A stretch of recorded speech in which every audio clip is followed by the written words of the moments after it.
I thought I was on time.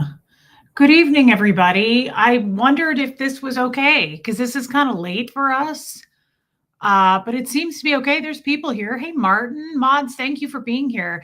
Hey, Aspire to Inspire. It was really fun chatting with you guys last night. Hey, Jenny Sorensen, Cliff Ann, Vicky C. Hey, Castrol, Donna Cooper, Sarah from Cali. Thanks for being here, guys. Hey, Laura Lou. Hey, Liz Triggs. Hey, Jana Hertzberg.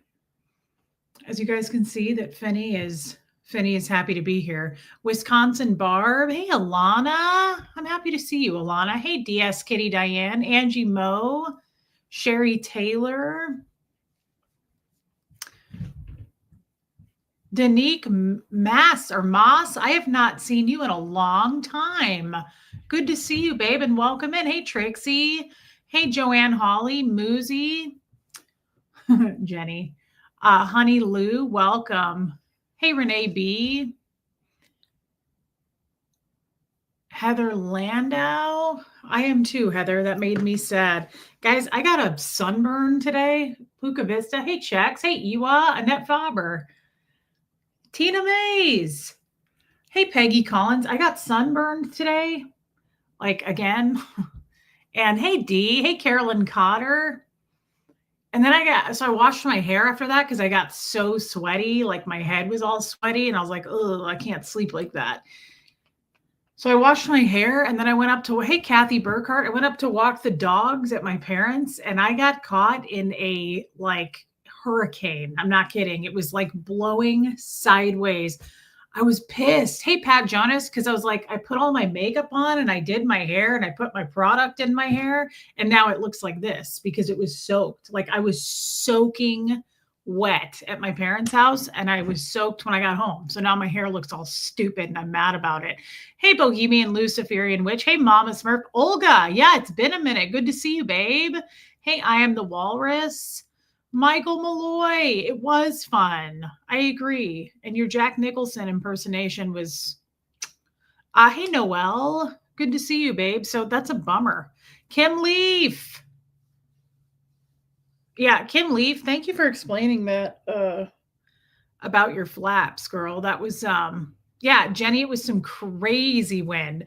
I haven't gotten that soaked in a rainstorm and I can't remember how long. I'm kind of an indoorsy gal, if I could say indoorsy. So like now my makeup looks terrible. I didn't even try. I was like, just forget it. And so I didn't know if I was going to even do a show tonight. Hey, Taz, the Bulldog.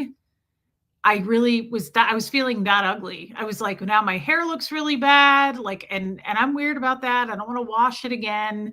Hey, Angel K, I only wash my hair like every 4 or 5 days. So I'm kind of pissed about this.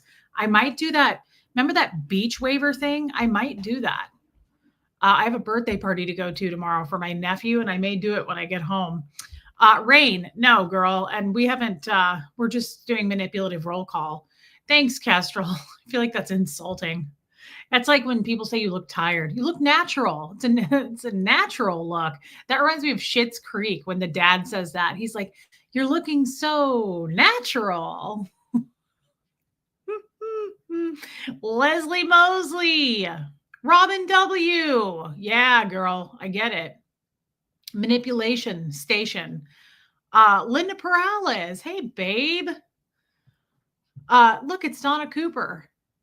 I absolutely loved the show last night. I laughed so much. Well, we should do it again. If you guys want to do it tonight, we can. I'm going to cover a few things. What a weird super chat. Have I ever gotten a super chat for $12?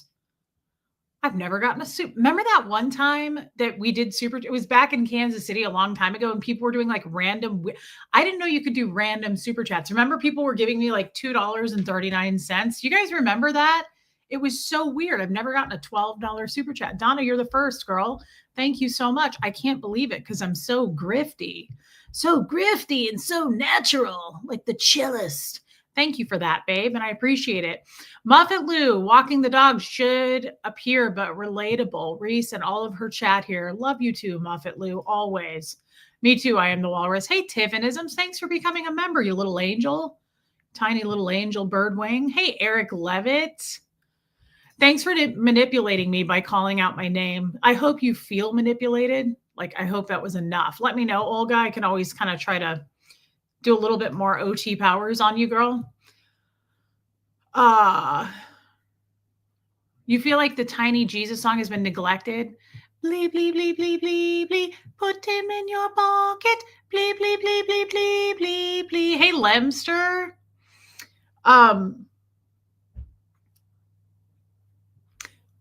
Hey, Carla Childers. I'm sorry. I'm sad that, I burned my face, man. I just scratched my nose and it burned.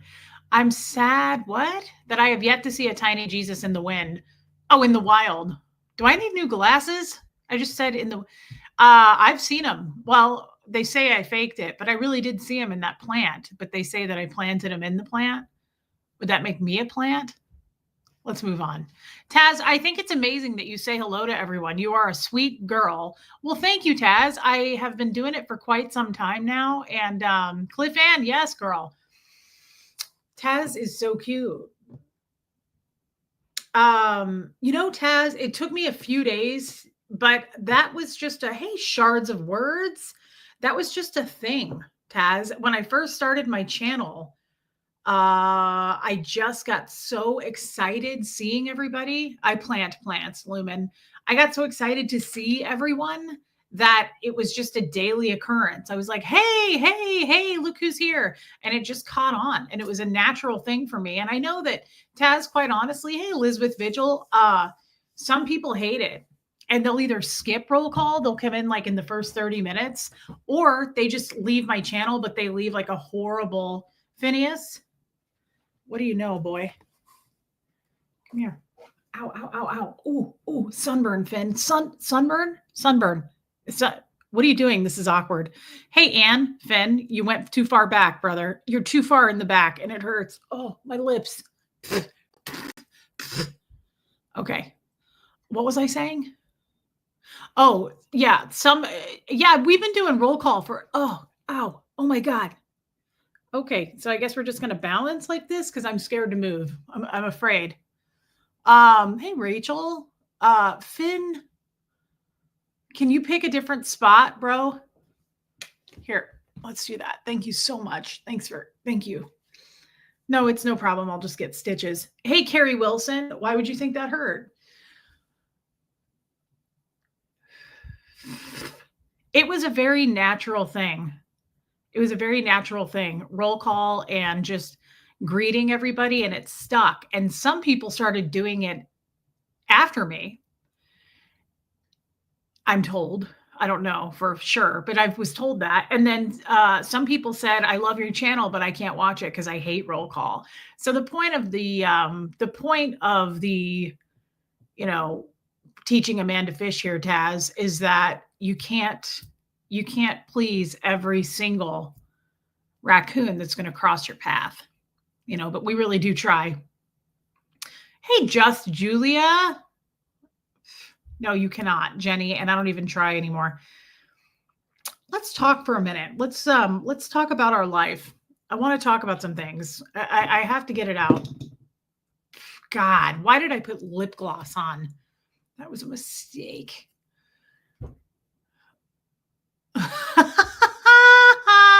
I think Finn isn't real. It's Seamus on a diet. Wisconsin Barb says that roll call grew on me. That happened to some people too, Wisconsin Barb. I hate my hair after this rainstorm. I'm angry about it. That humidity spray did not hold up. Hold on, I have to sneeze. Oh. Speaking of Seamus. Hey, Hawks. Yeah. Seamus is alive. He's outside in the tree. Okay. Can you go get him? Hurry. He's clinging to the, what's it called? Screen. We were worried about Seamus today because I've been calling him for like 2 hours and I couldn't find him. And I thought, well, he's finally gone. There he is. Good job, Seamus. No, he's not on a diet. It really is. Seamus is a different person, Rain. Speaking of dead and things dying, I'm afraid to go up to thanks, son. Glad he's in. I'm afraid to go up to my parents. Do you guys know there's rattlesnakes here? And they've been like, my dad has had this farm forever. And he's like, I've not seen this many rattlesnakes before. All of his farm people who work on the farm have like been sending him videos of rattlesnakes. I saw one on the farm the other day and it was like really big, like really, really fat around. And it terrified my life. So now I'm afraid to go up there. I'm serious. I'm like scared to do it. And I like snakes, but it's not me I'm scared for. It's Gertie. Like I'm afraid that Bo is going to run up on one or Gertie's going to run up on one. Yeah, I am the walrus. Well, I know they're Gene Simmons hair.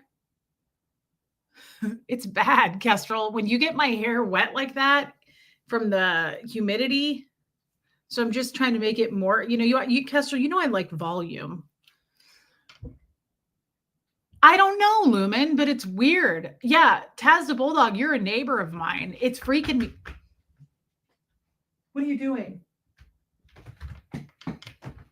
Oh my God, he's getting zesty. Hey, Hope Between the Dreams. See, he's starting to get better, I think. Kestrel, do you think he's improving? Look, he's more into life. He wants to live now. Yeah, Taz the Bulldog, I'm a little spooked by this. I've seen a few videos. And Taz, also, you need to know this. Did you know my mom told me it's illegal to kill a snake in Tennessee, but it's perfectly legal to get a zebra, right? Thank you, Leslie Mosley. I hate it tonight. Good for you, Finny. Living life. I like to see it. Baby steps. Hi, all. Sorry for the downer, but could I get prayers for my friend? Yeah. She shared this with us in the Zoom call. This has been horrible news. She just lost her son, and today she has to put down her her emotional support dog. Oh God, I don't know how much more she can take. That is so rough. Baby steps, please tell her. Truly, I get it. I understand. We're all thinking about her. Totally prayers and wishes sent her way. I'm so sorry. Her son, guys, that was such a rough story.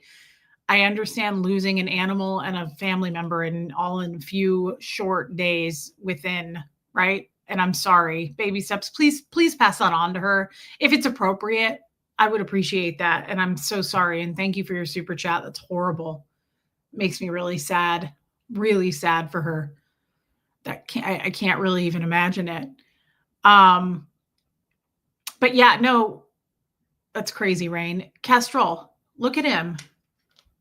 Finny! I'm really happy to see him moving around a little bit more. The only thing, like I said, I worry about is I'm afraid he's going to get bored in this room, but so far so good. He hasn't really shown any reason to be. Zebras are nasty animals. After working with them, I'd never want to be near a zebra again. They belong in herds away from humans. Well, it's still missing here. You can't kill shards of words. It's illegal to kill a snake in Tennessee. Isn't that bizarre? I think that's such a weird law, but anybody can just have a zebra, which again leads me to think, can someone look up the law too? I need to know about having a capybara. I don't know how you say it, but I'd like to get one. And if it's not too much trouble legally, I'm going to get one. What if the snake is going to kill you? That's a great question. It's kind of a kill or be killed situation. I'm willing to pay the price and go to jail over it. Unless it's a danger to livestock. Yeah, it's weird. But my mom was like, we don't kill them. It's illegal. I know, Jenny. Me too.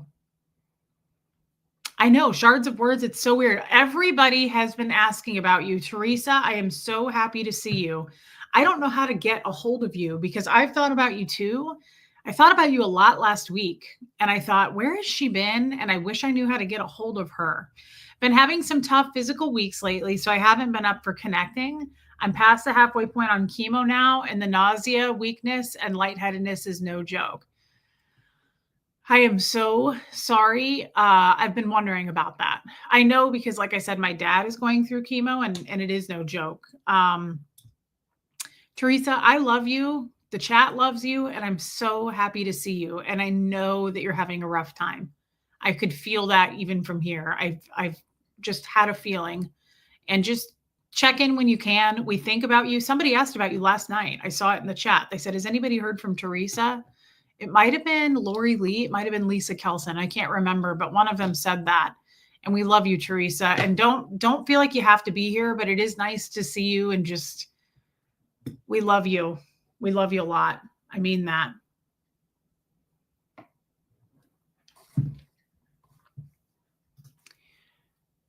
Yeah, rain virus.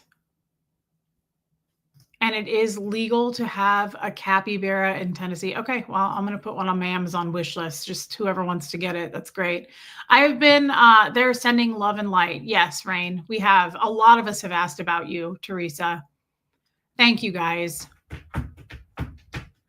That's an anthropology chair. Oh, brother. Excuse me. Pardon me. I'm just gonna come on through. We're just gonna come on through. Yeah, that's an anthropology chair. And we appreciate your service. We really do. We appreciate your service a lot. But unfortunately, that's a really expensive chair. And if I have to move the chair is going to get moved. Okay. Sweet Jesus, man. That's more important than your life. Okay. Who's seen Tommy Boy? That just made me think of what's his name in it. I can't think of that actor's name. He goes, these shoes are Italian. They're worth more than your life. It's kind of how I feel about things. You know, I'm as deep as a puddle. Rattlesnakes will leave you alone if you leave them alone. Sure. But I worry about walking in the woods at my parents' and my dog's running up on some rattlesnake that's sitting there sunning itself, getting too much sun, just like I did today. Right. Rob Lowe, Heather Landau. That was so funny. No, it wasn't David Spade. It was Rob Lowe. It was the brother. Brothers don't shake hands. Brothers got a hug. Remember when they go get all muddy and he's like, these shoes are Italian. They're worth more than your life. That's my favorite line. I used to say that all the time with my ex-husband. These shoes are Italian. They're worth more than your life. It's kind of how I live, right? It's how I see things. Teresa says, I really appreciate the love and support. Thank you all so much. I just wanted to send a hello so you all knew I was healing and hiding and not a converted hater.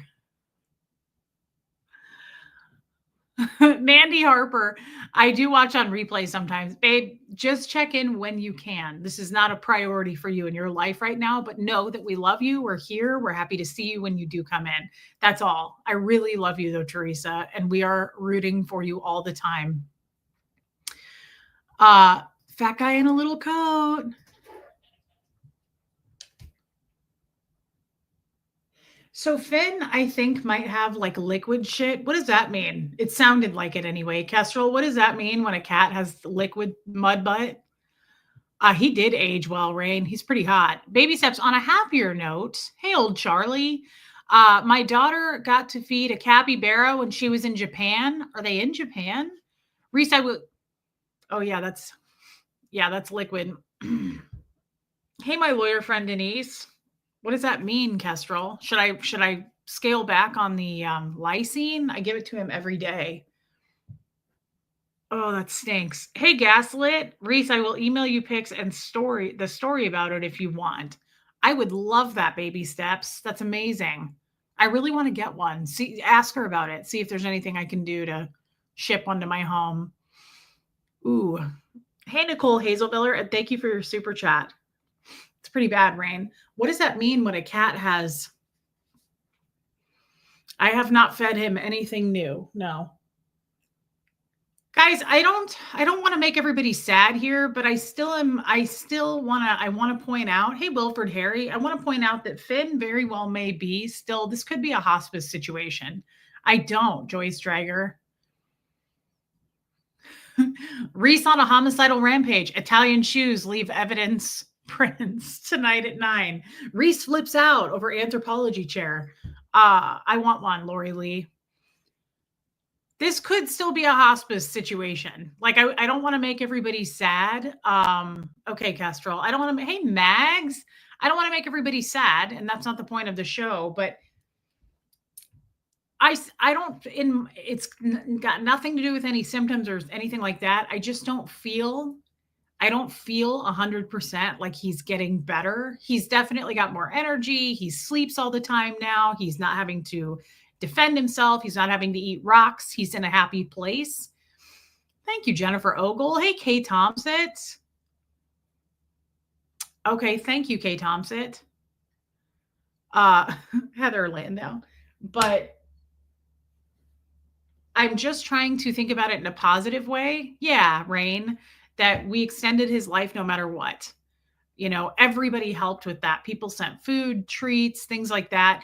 either way, like I'm very attached to this cat, but at the same time, I'm factoring in his age, his health is not great, and he doesn't feel to me like he's gaining weight.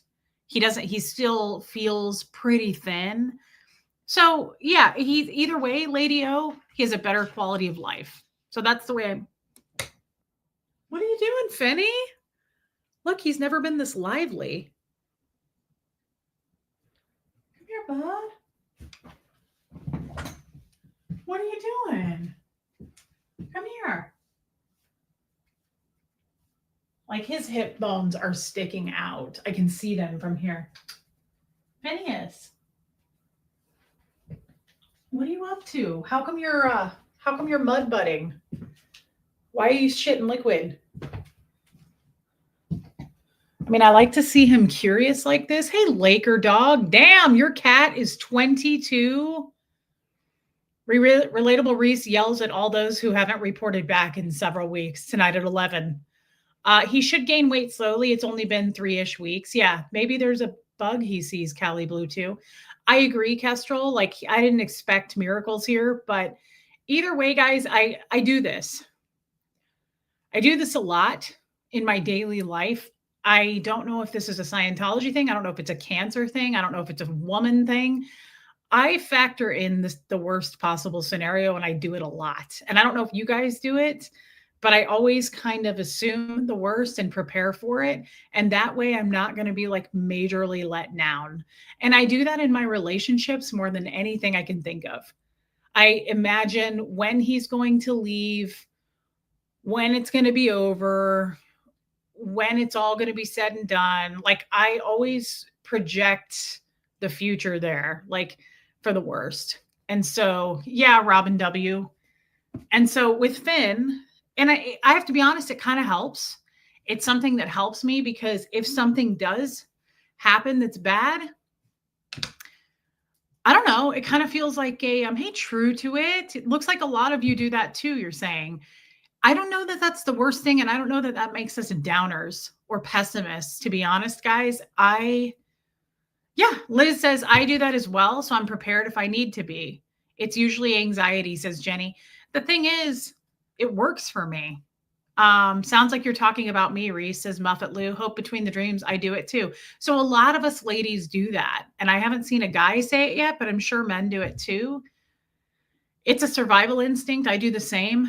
I think people would look at that and say you're a pessimist or something like that. But I like what Rain just said. I do that too because you have to have a plan for whatever comes. And so I've had people in my life who will be like, you're such a downer. I don't yeah, Debbie A. I don't see it as such a bad thing because I have been around enough death and far too much loss to think otherwise. And so now I think, yeah, Kestrel, I think preparing yourself for something isn't such a bad thing. You know, it's a coping mechanism, says Lemster. You know that something is coming, you might as well start to plant the seed, right? And prepare for that. I don't know where it comes from. I know that losing Fred and my dog within a 3-day period really changed things for me there, but also all the people I met in the senior living facility I worked in. I probably went to close to 100 funerals, and all of those people were my friends. So you kind of like working in hospice, working in palliative care. I feel like those kinds of people are probably more realists. And you kind of, hey, Christy Kits, you kind of find yourself preparing for the end of things. And it's a shame that we do that with relationships too. And I kind of wanted to talk about that. Hey, Sarah Stiles. Yes, Sarah, that's a good idea. I have something I want to talk about, and I don't know if it's my period coming next week, because it very well could be. It could be because I'm sunburned. It's because of past traumatic things in your life. I literally had to go to therapy because I wasn't living life. I lost my mom. Sorry to hear that. Son and marriage all within weeks of one another. Taz, that's horrible. And I hope that therapy helped you with that. Therapy helps me with a lot, right? Hey, Don Clark. I don't, it doesn't bother me that I am that way. I would rather just be prepared for something than walk around with false, what am I trying to say? Then walk around just saying everything, denial, walk around being in denial, like everything's going to be fine, everything's okay. It's not. And when you know something's wrong, you know something's wrong. And so I kind of wanted to talk about today. I'm feeling a little bit of sorrow. Hey, go the Greek. And I have a weird question for you guys. And I don't want to be a downer here. I don't. But I have a weird relationship question because it's been bothering me. It's been on my mind and I feel like I need to get it out.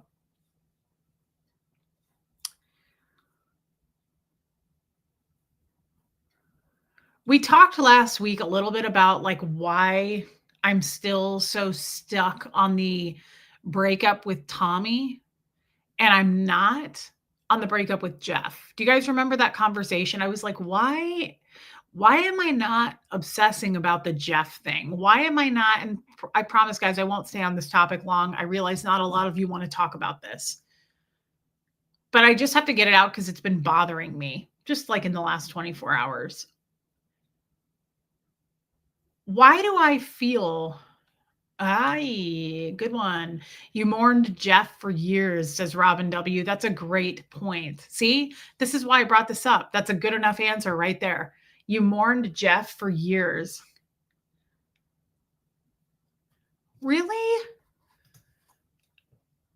I just have to say that I've been having such a rough time in life, and it makes my whole day when you say hello to me a real dopamine hit. Well, we love you, Go the Greek, and I love seeing you. I love how you always trickle in like 20 to 30 minutes after the stream starts.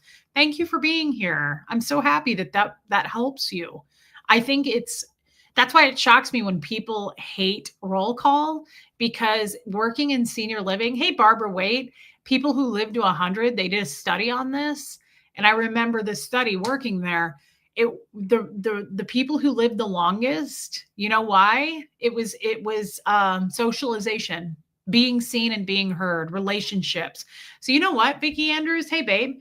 You know what I think? I did so well in senior living. I loved it so much. I just realized something. It was my show. It was exactly this channel was the way I worked in senior living. People would get up. I'd get there early in the morning and we'd close later in the evening and I'd be there. People would get up and come down for their coffee and I would do the same thing. I'd go, hey, Vicki Andrews. Hey, Barbara Waite. Hey, Charles. Like every time. And they felt seen and heard. And they'd go, hey, Reese. Floyd. I told you guys about Floyd. He lived to, I think, almost 104. He died, his birthday was Valentine's Day, and he'd come downstairs. He'd walk every day, and he'd come downstairs, and I'd go, Floyd, and he'd go, how do? Like it's interaction, it's connection. So people who hate roll call is not the end of the world. It's the same people who never came out of their apartments, or they'd come out of their apartments to have their daughter pick them up to take them to a doctor's appointment, and I'd go, hey, Edna, and she'd go, ugh. That's the people who hate roll call. It's no different, but it was so much fun. And that's how I treated them, just like I treat you guys. They'd come out of their apartments and I'd be like, hey, Floyd. Like I knew how to treat every single one. I matched the energy of most of them. And some of them had low energy, but I would do it anyway. Oh, you should have got, you guys, I wish you would have known Reva. I wish we could have filmed the whole thing every day. It was so much fun. I'd be like, Reva, and she'd be like, hey, girl. And she'd start dancing. Maxine, she was an old flirt. And she was from Georgia. And Jeff would come in sometimes on his motorcycle at lunch to see me. And she'd go, hey, honey, where's that motorcycle man? And she would go, I like his physique, honey. She was so funny. And when my dad would come in to visit them, she'd go, where's that daddy of yours, honey? She was so cute. Her name was Maxine.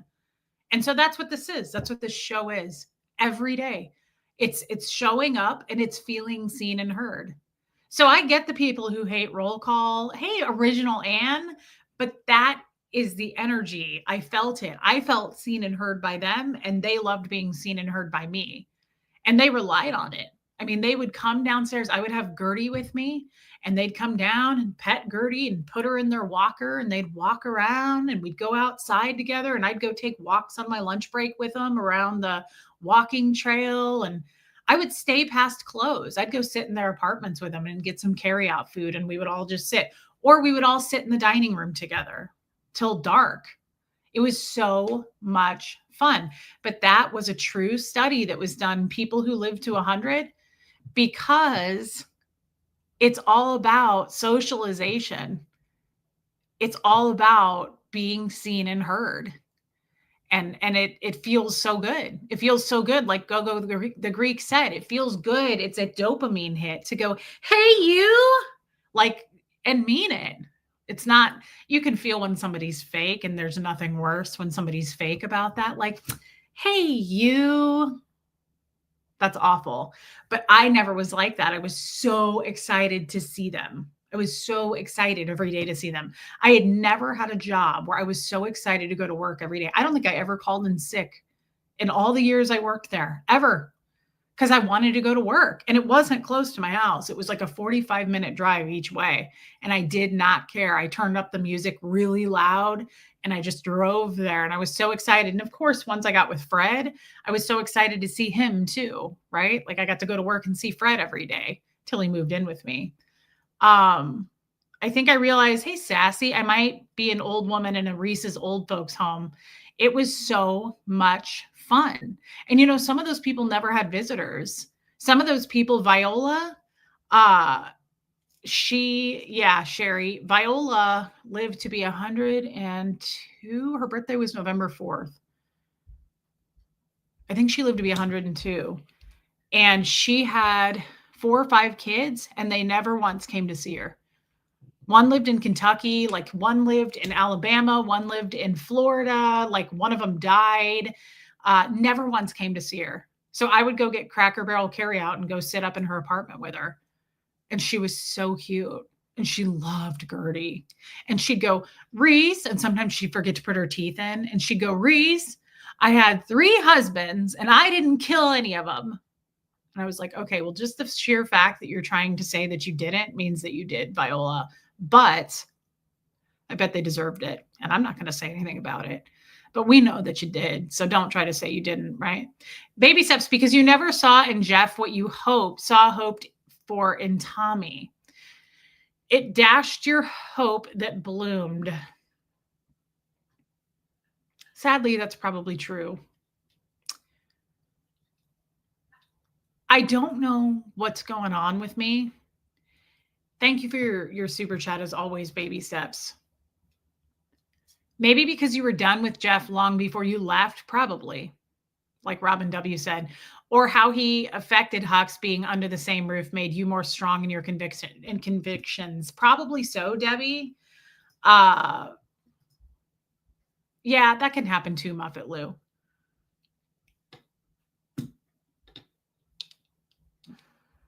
I want to ask this too.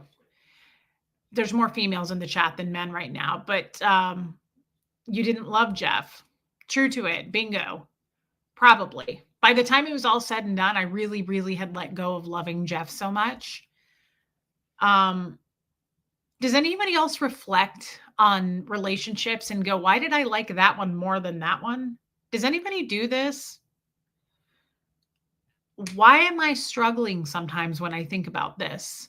Why do I still struggle? Which I say still struggle. It's not like it was 15 years ago. So let's give ourselves a little credit here. But I still feel great, like sorrow. I try not to think about Tommy, but I feel sadness, and I don't feel sadness when I think of Jeff. I try to let myself feel it because I get mad. I'm like, who cares? Let's kick that thought out, like Scientology. The problem is that's not really processing it, but it's also, I'm kind of like you guys. I'm like, I'm over it. Let it go. Like, who cares? It didn't work out. But that's such a terrible thing to do to yourself or anybody else. And we've talked about this, right? Like, let it go. Yeah, because that works, right? We're so good at it. D says, don't ever give up, Reese. There is someone waiting to sneak up and surprise you. You will be floored when that man happens along. Thanks, D. Yeah, I think so, Angel K. Okay, Debbie. I realize I met them or they met me where was at, and I'm not there anymore. I might miss who they were. You have to take the time to grieve. You and Tommy had big hopes and dreams. You're grieving what was supposed to be. Yeah, Honey Lou, thank you. That's validating. We did. We did. Maybe it was the whole feeling, feeding you what he knew you wanted, then pulling the rug out from under you with his true colors. Yeah. Laughter is so powerful. And in the good times with Tommy, you had a lot of laughter. That's a hard thing to let go of. Yes. True, Lori. Heather says, you shared chemistry and business interests. It probably felt like both a relationship and partnership. That's a good point. That's a great point, actually, Heather. Like, I felt like we really understood each other and worked together well. And you're right. That I hate to say this, please don't take this offensively, but I hate to say this. When it comes to Jeff, I was nothing more than his wife. Not that there's anything wrong with being a wife. There's a lot that goes into that. But I felt like I was nothing more than his wife. Does that make sense? I was nothing to him. I wasn't a partner to him. He didn't confide in me. He talked down to me. He constantly said, well, you're just an uneducated Scientologist. So I'm like, what does that make me? Just your wife. I just have this title. I just have a title in this home. Like, I don't mean anything to you. I don't get your respect. Like, we're not on I lost my identity. And this is another reason I don't really want to get married again, because I don't want to just be somebody's wife. There was no respect. There was no mutual respect, right? When I said, you put hands on me, he was like, I'm sorry, but you asked for it. Like, that's a prison. That's a prison relationship. And so it's like, I just feel like I'm just nothing but your wife. And that sucks. I don't want to just do that. That's not who I am. That doesn't define me, right? Like, yeah, Jeff made it clear you were not important. And see, I didn't feel that way with Tommy. I felt like I was so many things. Tommy lifted me up in so many ways throughout especially the beginning to the middle, right?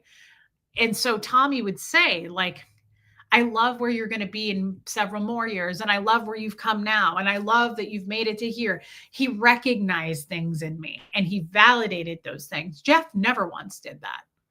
Jeff looked down at me. Yes, it's a way to process lingering emotions. Working through tough stuff is never linear. It's all over the place until it's done. Thank you for saying that. I hate bringing this up again because I know it's annoying and people don't want to hear it. Shelly Kelly, thank you for your super chat and for just validating that. Because you're right. And there's nothing wrong with it.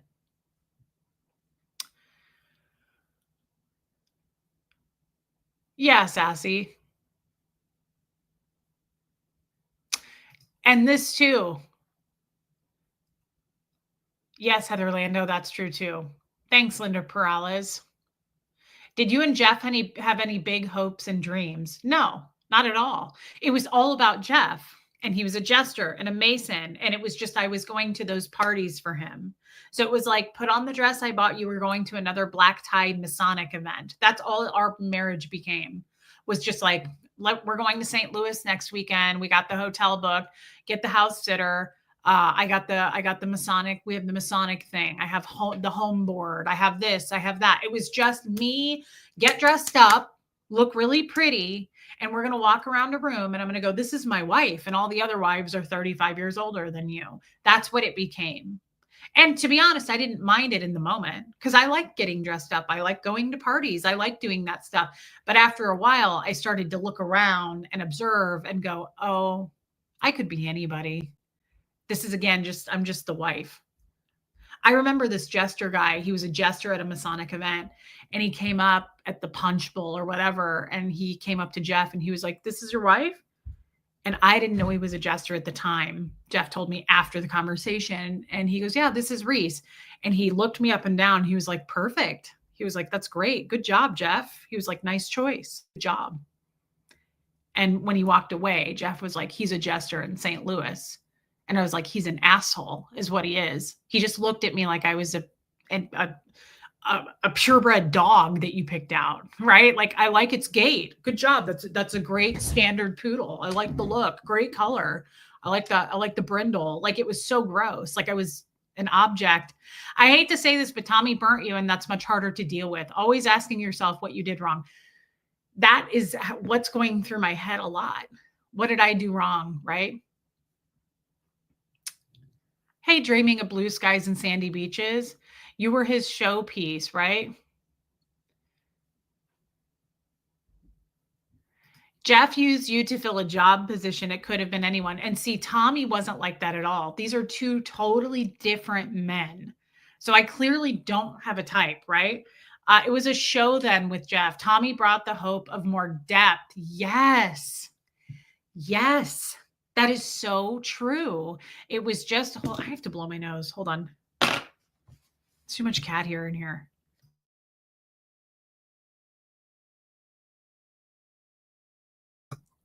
It was just a show with Jeff. Tommy brought the hope of more depth. That is a fact. That is exactly how I felt. I felt like Tommy saw me. Right, Kestrel, we know that now, of course. But we're talking about then, right?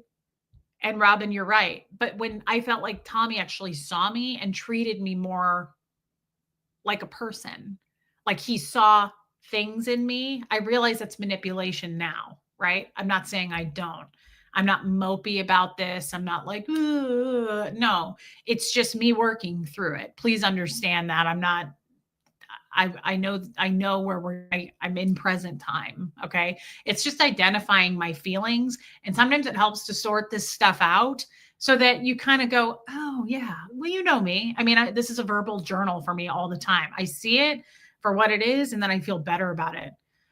Tommy was good at giving what he knew she wanted, 100%. And Jeff was the opposite because he didn't care to take the time to do that. Jeff could have been like Tommy, where it was all smoke and mirrors and, tricks up his sleeve. Jeff didn't, he was too confident to do that. And he was so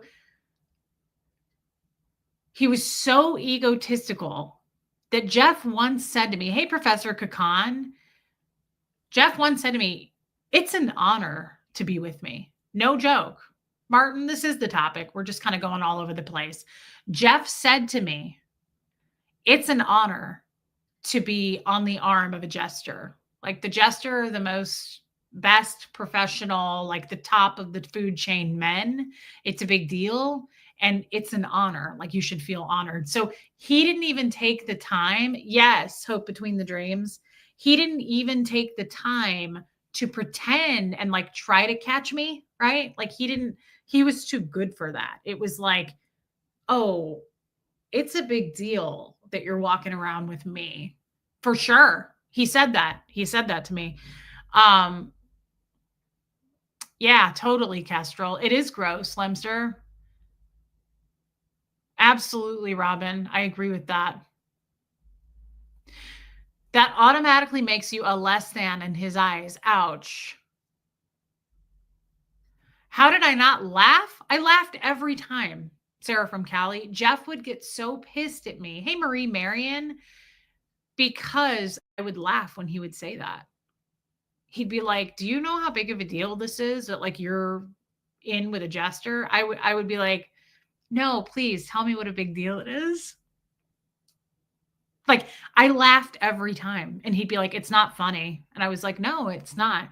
Do you know what a big deal it is to be with a Scientologist? Martin, I don't know how to do that. I don't get into the David Miscavige stuff like Aaron and Natalie do. He's more in the spotlight. I don't feel as close to David Miscavige. There's not much I know about him. I mean, I've met him a couple of times. They should be, Joyce. He absolutely was being serious, Jenny.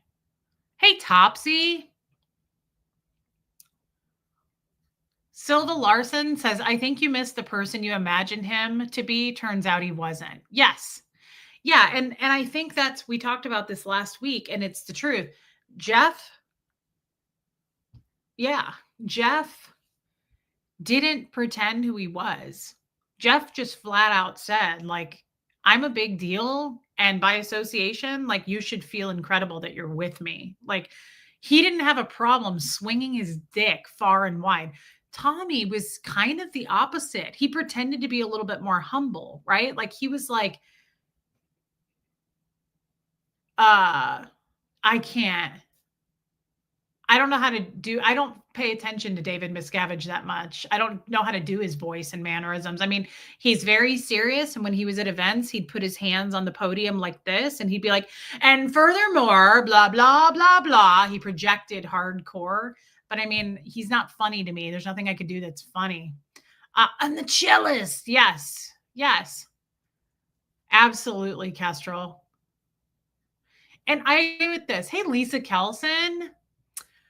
It's harder when the person you lose was both a romantic partner and a friend. And that, hey, Anita. Oh, God, that's really in the middle of the night, isn't it? Yeah, Martin, like he's just not. David Miscavige is a weird creature to me. He's just so weird. He always Jennifer Ogle, I'm not sure. I'm not going to call the bet yet. I'm going to give it probably 24 hours. I always do that, whether it be with a human being or an animal, unless it's something major, right? Um, we'll see how he does. Kestrel said just watch him and see. It's harder when the person you lose, yeah, was both a romantic partner and friend. Jeff never pretended to be my friend, sadly. Jeff, how often do you get to date another content creator? Once, true to it, because I'm never going to do that again. I won't do that again. And I thought about this the other day. I say, like, I'll never date another content creator. It's dangerous. Is it? Because anybody could come on and make a channel. What I'm saying is, if you had some ugly breakup with someone who wasn't a content creator, what's stopping them from coming out and being like, this is what the true story, what really happened. So, I mean, I don't know. I don't know that I feel as strongly about not dating another content creator. I don't know. Did he Between the Dreams? I never watched that show. He just, Tommy treated me like a true partner and friend, and we laughed a lot. And Jeff would say, like, well, you're not educated. So why would I believe like anything you have to say? You don't know anything. He actually said to me a lot, you don't have any common sense. All the time, actually, he would say that. You don't have any common sense. Do you know what that feels like to say? I mean, he didn't know so much that it got to me because I would laugh. I'd be like, oh, right. Yeah, no, I don't have any common sense. Sure. All right, cellist, let's do it. Like, I never let it get to me because, of course, you don't. That's the secret. Don't let it get to you. If you let it get to you, then you're handing over your power. And I never wanted to give him my power, even though I knew he had it. I was well aware that he had it. I still fought it, though. Thank you, Jen. Yeah, an ex-boyfriend can just go to another hate channel and spill the tea. It's true. Being a content creator, uh, thank you, Martin. Being a content creator can be a slippery ass slope. And this is why I have my friends and that's it. Like, this is why I feel way more established. And I was so stupid and naive in the beginning to try to make friends with everybody because I was talking to a friend about this morning. Some of these people who came out and did like channels or shows or hate content, some of these people didn't even have my phone number. That's how little of a conversation I had about them. I don't know. This is why I've never done backfired and done or back, whatever. What's the word I'm looking for? Fired back. This is why I've never Hey, Michelle Lynn, I've never fired back and done hate channels back on them. One, because that's not what I do. But two, there's nothing I could say. I don't even know anything about them. I don't know if they're married. I don't know if they have kids. I don't know shit about them, but they claim to know everything about me. Let that sink in for a minute. People who pretended to be my friend in the past and then decided to come out and do like all these hate videos didn't even have my phone number. I didn't even know them. I literally don't. I couldn't even tell you what town they live in. Like, that's wild to me. People who come out and they're like, I'm going to do a whole 2-hour segment on Reese and the way she mistreated us. I don't even know your last name. That's some crazy shit. There's also the fact that the jesters were the worst thing for you, and he was not only your savior from the situation, but he was also actively helping you bring that story out. Yes. Tony P, it's frightening. Hey, Abigail.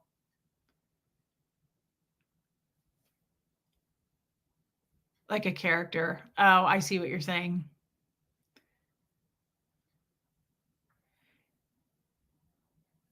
It's crazy to make hate content your thing in life. It is crazy. It's crazy to me. Hey, Nighthawk. It's crazy to me. Just anybody, like, it speaks so much to your character, in my opinion, to have a friend. Like, I was saying this to two of my very closest friends. I said this in the last 48 hours. I said, if we're ever not friends, if we have a falling out, if it gets really bad, which it won't, but let's just say it did. Do you know the last thing I would ever do is be like, so I have this friend, I'm going to name her, and I'm going to show you all of her texts and emails over the last year of us being friends because I hate her now. Can you imagine me doing that? It is so trash to do that to anybody. Like, what kind of a, but again, I am not a person who chases gossip like that. I will never do that. I have tea on a lot of people. I'll never spill it. I would never do that. That is not my style. It's so trashy to just like chase down other people's things that you think you know about people, trashing things that they did. It's wild to me. I found out something yesterday about someone, and I was like, I cannot believe I know that. I'll take that to my grave, but I cannot believe I know that. I will take it to my grave, but I cannot believe I know that. I'm still reeling about it. I'm like, I can't believe I know that. But I'm never going to share it either. Ever. Never. Wouldn't even think about sharing it. Not something I would ever do. It's just wild to me. It's weird that people do that. Like, throw shots, right? Yeah,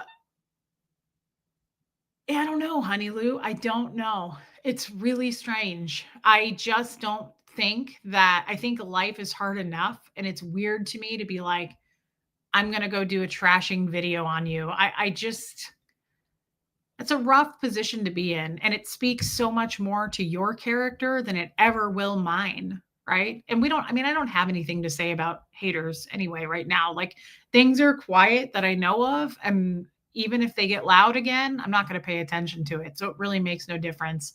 Thanks, Hope Between the Dreams. It's not about being the bigger person. It's just, to me, I'm a trained Scientologist. What does that mean to you? Hey, Rhonda Frank, they're horrible people.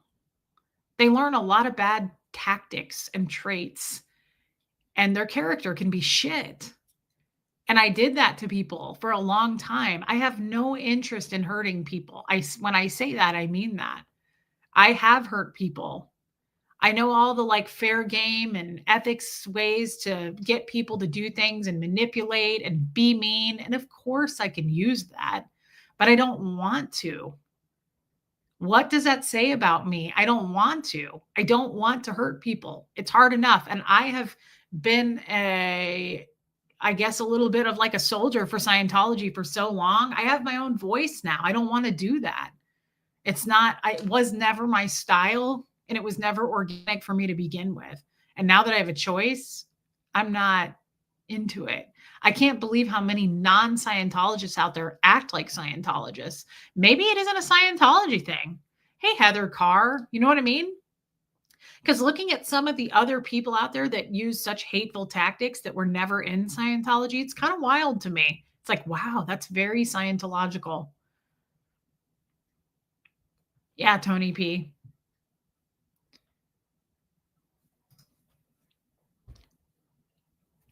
Yeah, Honey Lou. Self-reflection is where it's at, right? It is.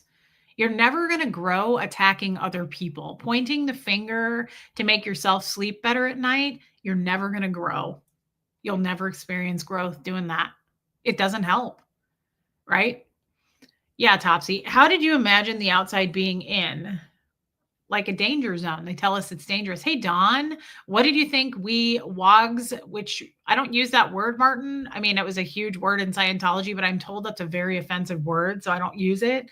It's not an offensive word in America, but apparently it is like in the UK or something, so I don't use it. Did during our spare time. How did you think we thought about the world? LRH says that a lot of people outside of Scientology are PTS to the middle class. And what that means is you're just interested in yourselves. You're not interested in making things better.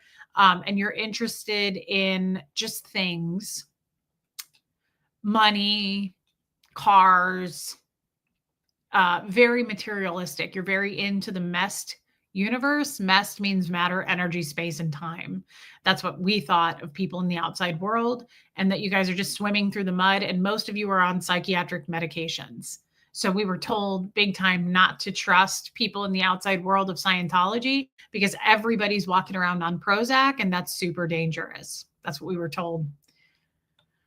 The work you put in to improve yourself is so inspiring to me. You're a gift to so many of us. Thank you, Lisa Kelson. I'm proud of you for always trying to improve yourself. I really do try. And thank you for saying that I don't always succeed, though. Rhonda Frank, and we all can be mean if we have to be. But you have such a good heart, Reese. Thank you, Rhonda Frank. Hey, Frog Wizard.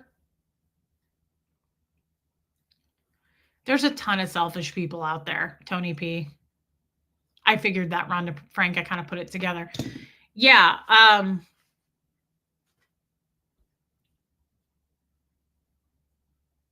Yeah. That's how I feel about that. And I'm going back to the feelings that I was talking about a little bit ago. To be fair, I'm on psychiatric meds. So scary. Yeah.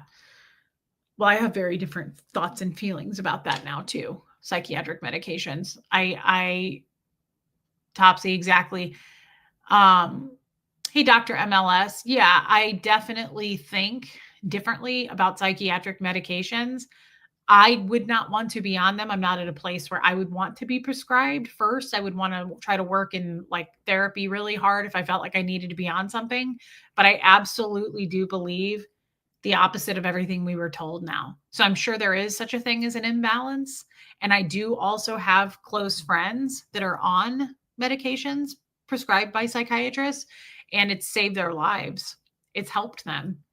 And so, to be fair, even as a Scientologist, Scientologists are very selfish. Absolutely, Lisa Kelson. Yeah, Scientologists are all about themselves. They're very selfish. Yeah, Dawn says I'm on medication. It helps me a lot.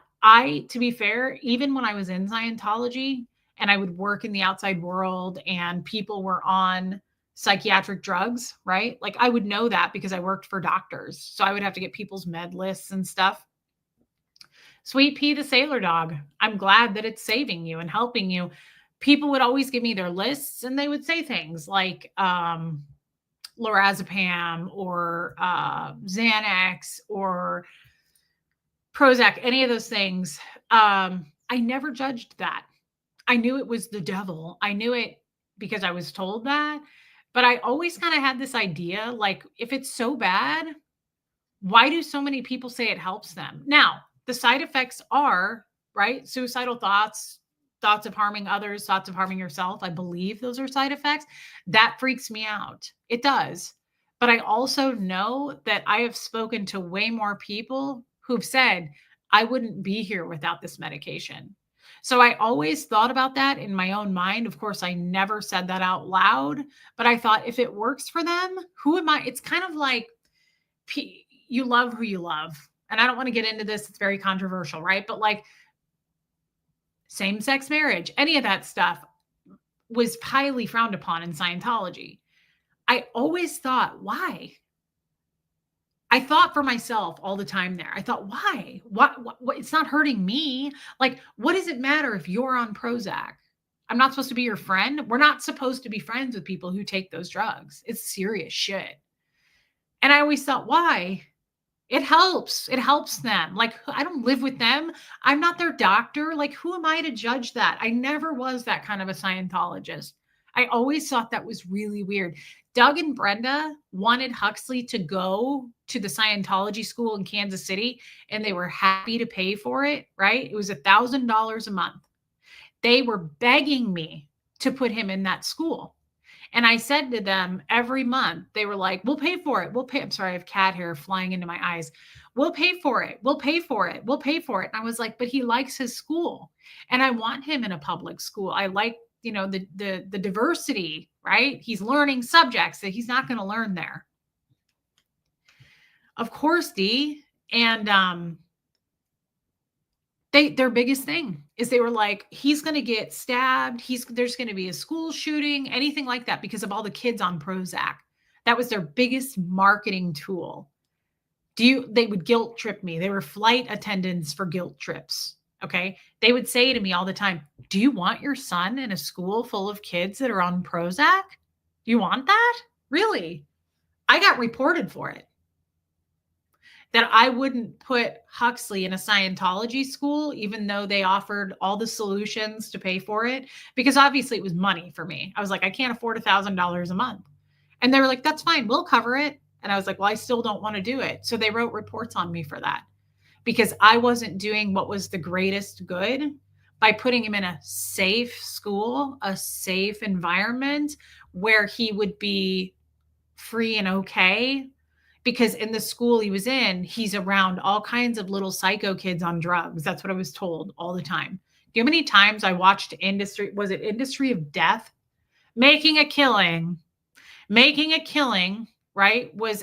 Love you, Linda Perales, was a DVD that we had to give out. It was free promo that you had to give out to every parent that you knew, because Making a Killing talks about the actual statistics on all the children on all this medication and how they're like killing themselves and other kids, and it's so unsafe and the whole world is unsafe. And I never bought into that shit. And I also am not one to step into other people's lanes. Like, I would never in a million billion year Sea Org contract, if you were in this room with me right now and your 2-year-old was here, even though I'm not crazy about kids, I love kids, don't get me wrong, but like, it's not, I would rather work with seniors. I couldn't be a teacher. Bless them for what they do. I'm looking at you, Aspire to Inspire. I still would never in a million years be like, hey, don't touch that. Hey, don't do that. I think it's weird when people parent other kids. Like, it bothered me when people used to do that with Huxley. They'd be like, no, no, no, no. I was like, who the fuck do you think you're talking to? That's not your kid. Don't parent my kid. Like, that's not your child. Now, teachers having to do it is a different thing. When he's not with me and he's in class, right? Like, of course, I get that. I'm talking about like when I would go to Scientology events, it's believed in Scientology that everybody, the kids of Scientology, everybody's their parent. I'm not Huxley's mother. We all are. That's how they believe that. And so when we would go to events and they'd be like, hey, not okay, knock that off. I'd be like, oh, you knock that shit off. Don't talk to him that way. No, no, no, no. We're not doing that. Like, I'm his mom. If there's a problem, you come tell me and I will absolutely deal with it. But I don't like people, and it's not a Scientology thing. Other people do it too, right? I've seen people out in public be like, you don't touch that. I'm like, And look, you guys may not agree with me on that. It's just a weird thing for me. I don't like it. I think it's weird to parent other people's children. I don't have a problem being like, hey, your kid's out of control. You mind like getting him under control? I don't have a problem saying that to the parent, but no second of any day am I going to be like, hey, kid, no way, not my place, not my place. I've always been weird. Now, when you see those crazy little asshole kids in public and you're like, does this thing even have parents? Or is it just like, is it an orphan? Like, what do you guys feed it? Where did it come from? Did it climb through that window? Like, is anybody watching it? I may say that, but even still, I am not about to be like, hey, kid, come here, let me discipline you. Not my responsibility. And I just think it's weird. I think it's weird to tell other people's kids what they can and can't do. Yeah, rain virus, totally. So I never shared that with you guys, but I shared the Scientology school thing, and that was a thing. Like they begged me to put Huxley in that school. Dan O'Connor and his wife, Amanda O'Connor, are still running that school to this day out of their house in Kansas City. They have a Scientology school, and I'm sure the price went up, but at the time it was $1,000 a month. And they had like, I think their nanny who was like 16, was the teacher. Like it was all crazy. Like what subjects are they learning? Scientology subjects, right? So I was like, no, he goes to a regular public school. We love his school. Like, I'm not taking him out of school. And year after year, they would pressure me harder. And we'd go to school fundraising events where we had to go give money, right? And tour the school and see what the school was like. And it's so inspiring. Let's put Huxley in here. He'll flourish and prosper. That's a Scientology term, flourish and prosper, right? Interesting. Yeah, Eric. So what did they teach in that school? Hey, Timark. Yeah, Timark, I got a sunburn today. What do they teach in that school? Well, they have just like a Scientology course room, Rhonda Frank. They have check sheets. Everything's done on a check sheet. I don't know if that's a word outside of Scientology, if you guys know what I mean by a check sheet. Every course in Scientology has, you know what? I found a bunch of my course packs in the shed the other day. I should bring some of them in. Every course in Scientology has check sheets. So I'm going to give you an example. Here's a notebook. I'm going to pretend this is a check sheet. They still haven't found the damn thing, true to it. They do clay demos, absolutely, in the school. Thanks, Timark. Yeah, it's hot. I got caught in a rainstorm today. That's why my hair looks so bad. What's the date today? June 7th. So if I'm the course supervisor, it looks like this.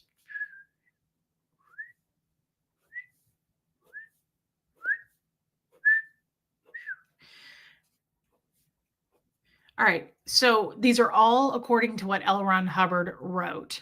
So it's going to say, read this, there's lines, and it's going to say, read chapters 1 through 4. Okay, great. So I did that. So RQ 6, 7, 25. Okay, so I read chapters 1 through 4. No, Rhonda Frank. Okay, great. And this one says clay demo chapters 1 through 4. All right, so I just finished that. RQ 6, 7, 25. That's what a check sheet looks like. Get a star rate checkout on chapters 1 through 4. Okay, so Dan O'Connor gave me a star rate checkout. I passed. RQ 6, 7. My pen's running out. 25. Okay, so here's how this works. You too, Lemster. The supervisor of the course room, when I come in for course, she's going to go, how long are you here today? And it's 9 o'clock in the morning. I'm here till 3:30, or I'm here till 10 o'clock tonight, whatever my slot is, right? She's going to go, okay, good. She's going to take a minute. She's going to look over my check sheet. And this is what happens in the Scientology school, right? That's crazy, Diane McGraw. That poor zebra. I don't think it's funny. People are putting all this funny like jokes about the zebra. I feel sorry for it. So she's going to look and she's going to consider the time. Time mark. She's going to consider how long I'm there today, right? How many course slots, study slots I'm there. She's going to look at the check sheet and she's going to go like this. Good.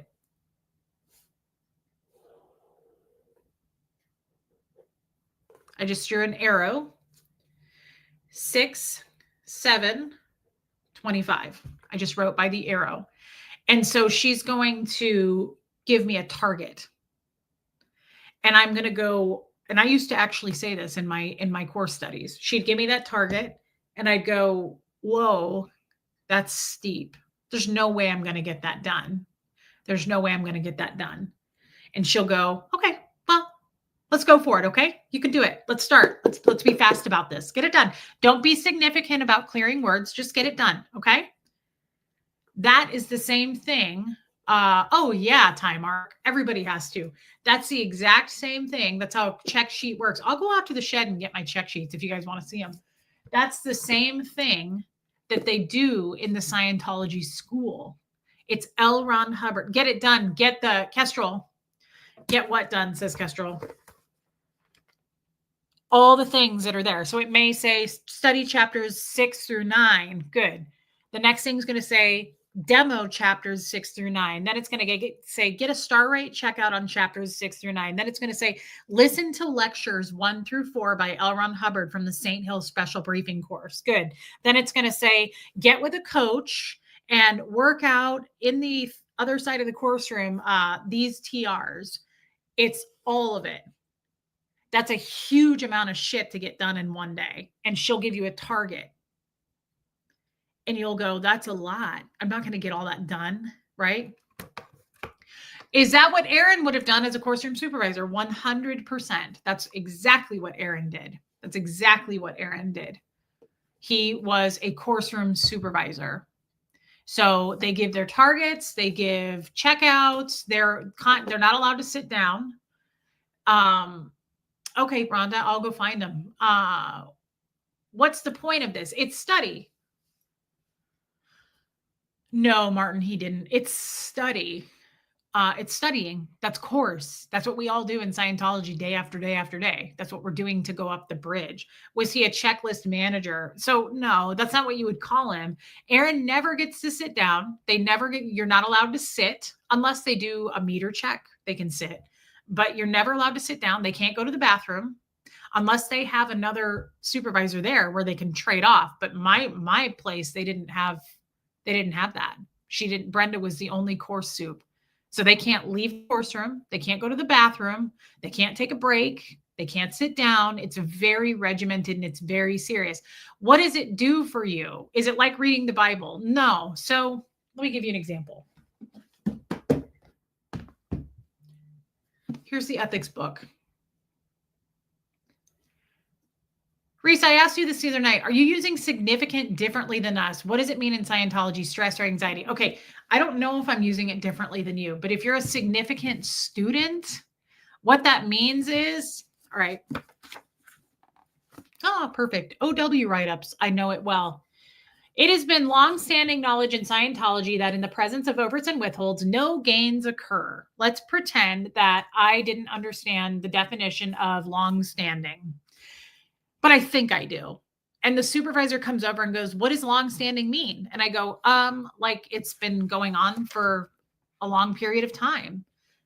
And she'll go, you too, Taz. She'll go, well, that's what it means. And I'll go, yeah, but I don't know if I fully get it. Is that fully it? Well, give me an example of it. Blah, blah, blah, blah, blah, blah, blah, blah. But I don't know if I get it. That's significant. I'm being a significant student. I'm Q&Aing. That's a word in Scientology. Quit Q&Aing. You're Q&Aing on something you already know. Knock it the fuck off. Are all course supervisors responsible that unrealistic with the goals? Absolutely, Renee B. Right? So Aaron, as a course supervisor, I don't remember why I pulled this book out other than this is an actual course. The ethics book is a course. Every Scientology book is a course. You can read the book, but if you do the course, there's a check sheet with it. So here's the contents. Okay. You're making it important. That's right, Lady O. So the check sheet is going to say, like, here's chapter 5, conditions formulas. The check sheet that I had written out is going to say, read the conditions formulas. So from page 95 to 123, read those, get a star rate checkout, and then clay demo each individual formula. This could take days and days and days. Hey, no one. Aaron, as a supervisor, is going to come up to me and go, good, let's get all that done today. Okay. And I'm going to go, that's a lot. And he's going to go, I get it. Start. And then Aaron is going to walk around the whole day. And I'm either going to go like this. I'm going to go, hey, supervisor, I need help with this. Or, hey, supervisor, I need a star rate checkout. Or, hey, supervisor, I think I need some word clearing. Or usually no one does that because we don't want to get the supervisor over, right? Aaron is a trained soup to watch me if I have any MU phenomena. So if I'm reading my book, Sterling and I used to laugh about this when we streamed together. If I'm reading, this is no joke. This was hilarious. Sterling and I talked about this because I didn't grow up with Sterling. I wasn't in his course room, but we both did it, which means everybody did it, right? What if you have to what, Lisa? The supervisor is constantly watching. So Aaron, Brenda, any supervisor I know is walking around with their hands behind their back, just kind of casually walking, and they're looking at everybody. They're making sure you're doing your drill right with that student in the other course room. And if they come into the study part of the course room where it's silent, I'm sitting there listening to lectures or whatever. What if you have to pee? You can go pee. The supervisor can't. So let's pretend I'm reading. If I'm doing this,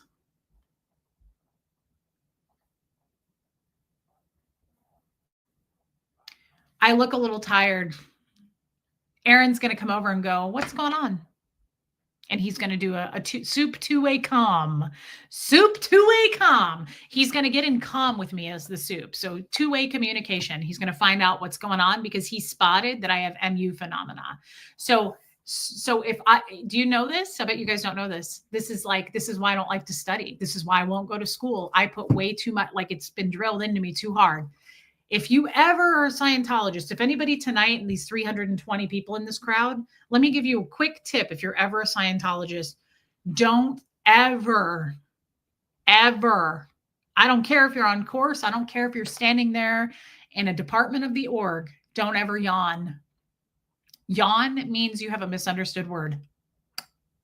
There's no other reason for it. Don't try to get out of it. Don't try to say, well, I didn't sleep last night. Nothing. Doesn't matter. So if you're on course and you go, oh shit, you can't do it. Do you know how trained I became at yawning silently, quietly with my mouth shut? I was like,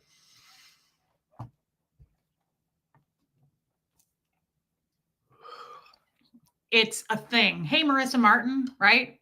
Yeah, you know a supervisor who got bladder issues because they can't go to the bathroom. They're not allowed to leave the course room.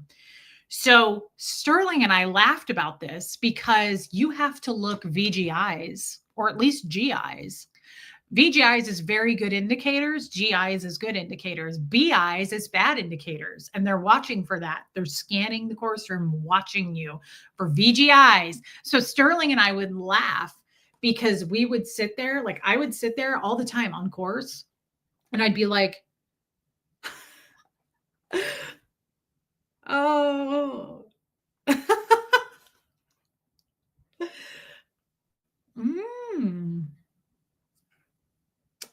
Spot on. Oh, I'm doing great. Thanks. The soup's coming around checking on your ass, right? The soup's watching you at all times. They are the eye in the sky. So Sterling did it too. And I didn't know that till we streamed together, but I literally, you are acting as hard as you can. You do the same thing in session. You're holding the cans and you have to be VGIs in order for the session to end. So I literally would be in session and I'd be like, this was spectacular. Is the room brighter or is it just me? Oh my God, I feel like I just got cataract surgery. You're an amazing auditor. This just changed my life. Like I look at everything so differently now. I'm not fucking kidding. You have to do that. Hey, Lisa Vining, you have to do that.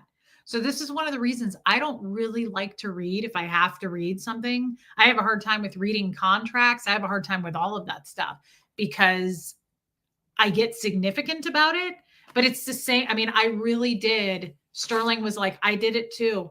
The soups are watching you like it's uncomfortable. It's an uncomfortable feeling to have them.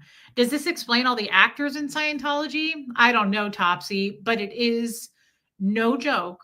And they are watching you very hardcore. So Aaron isn't even trying to hide it, right? Like he's watching me. He's standing at the corner of the room over there, scanning every student constantly. That's what he does all day long. He's watching. He's constantly watching. And I know he's there. I see him in my peripheral view. So I am like, I got eyebrows up. I'm acting super interested because the last thing you want to do is just You don't want to look like that. So you have to go, oh my God. You also, like, that helps. Be dramatic about the page turn. Like, you just can't wait to get to the next page. Guys, I am seasoned at this shit. If anybody's thinking about joining, give me a call just so I can give you some tips. You get to the bottom of that page and you lift it. Like, you can't wait to get to the next page. Watch. You got to do this. You're like, sometimes it helps to move your mouth. Hey, B Willow 5, no joke. Move your mouth. Be like,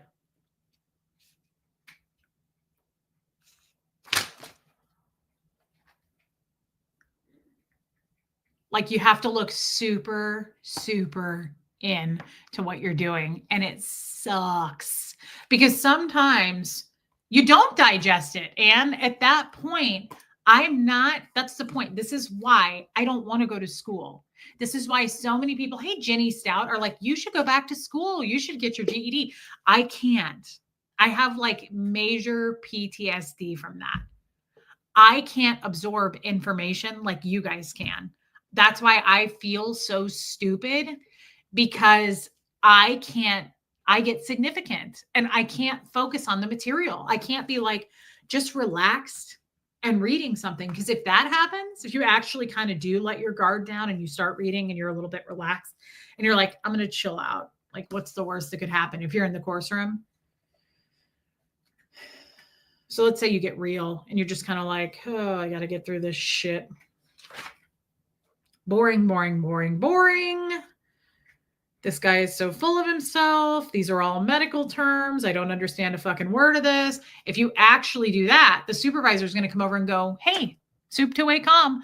What's going on? I think you need to do some demos.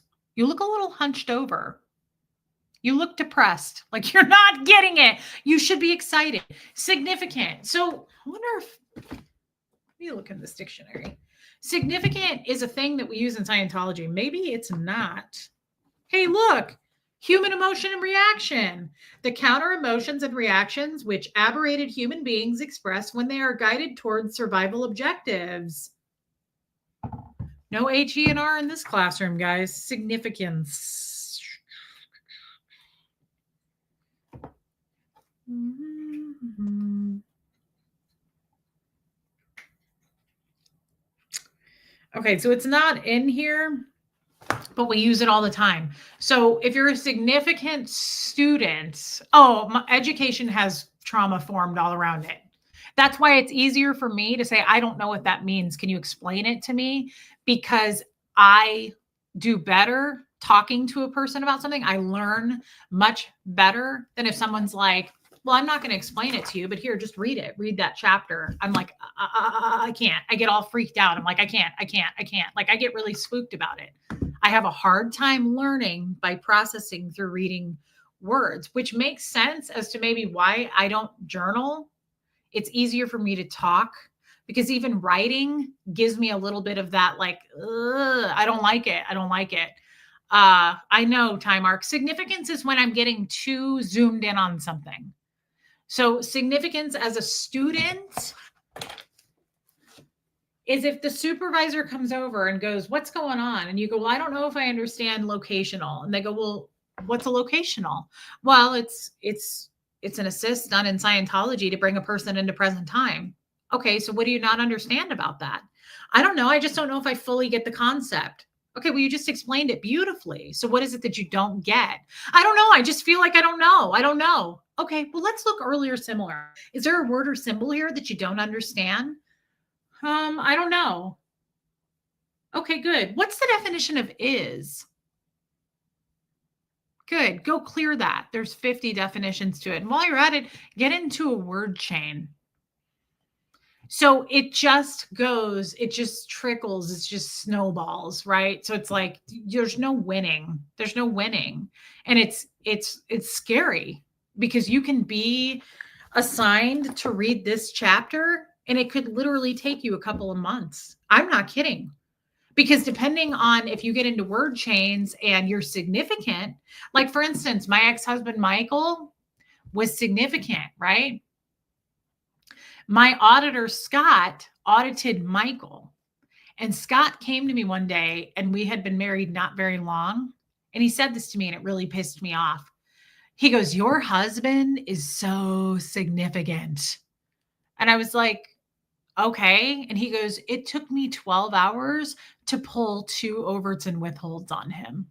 First of all, that's not something you should say to me. Like, that's not standard.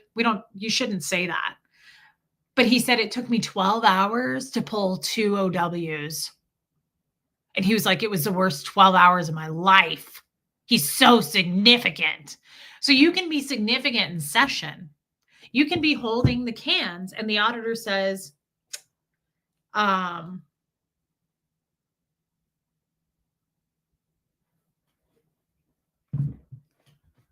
let's say the auditor says, "Well, let's fly your rudes." Okay. I'll be the auditor. I'll fly your rudiments. Rudiments are ARC break, missed withhold, present time problem.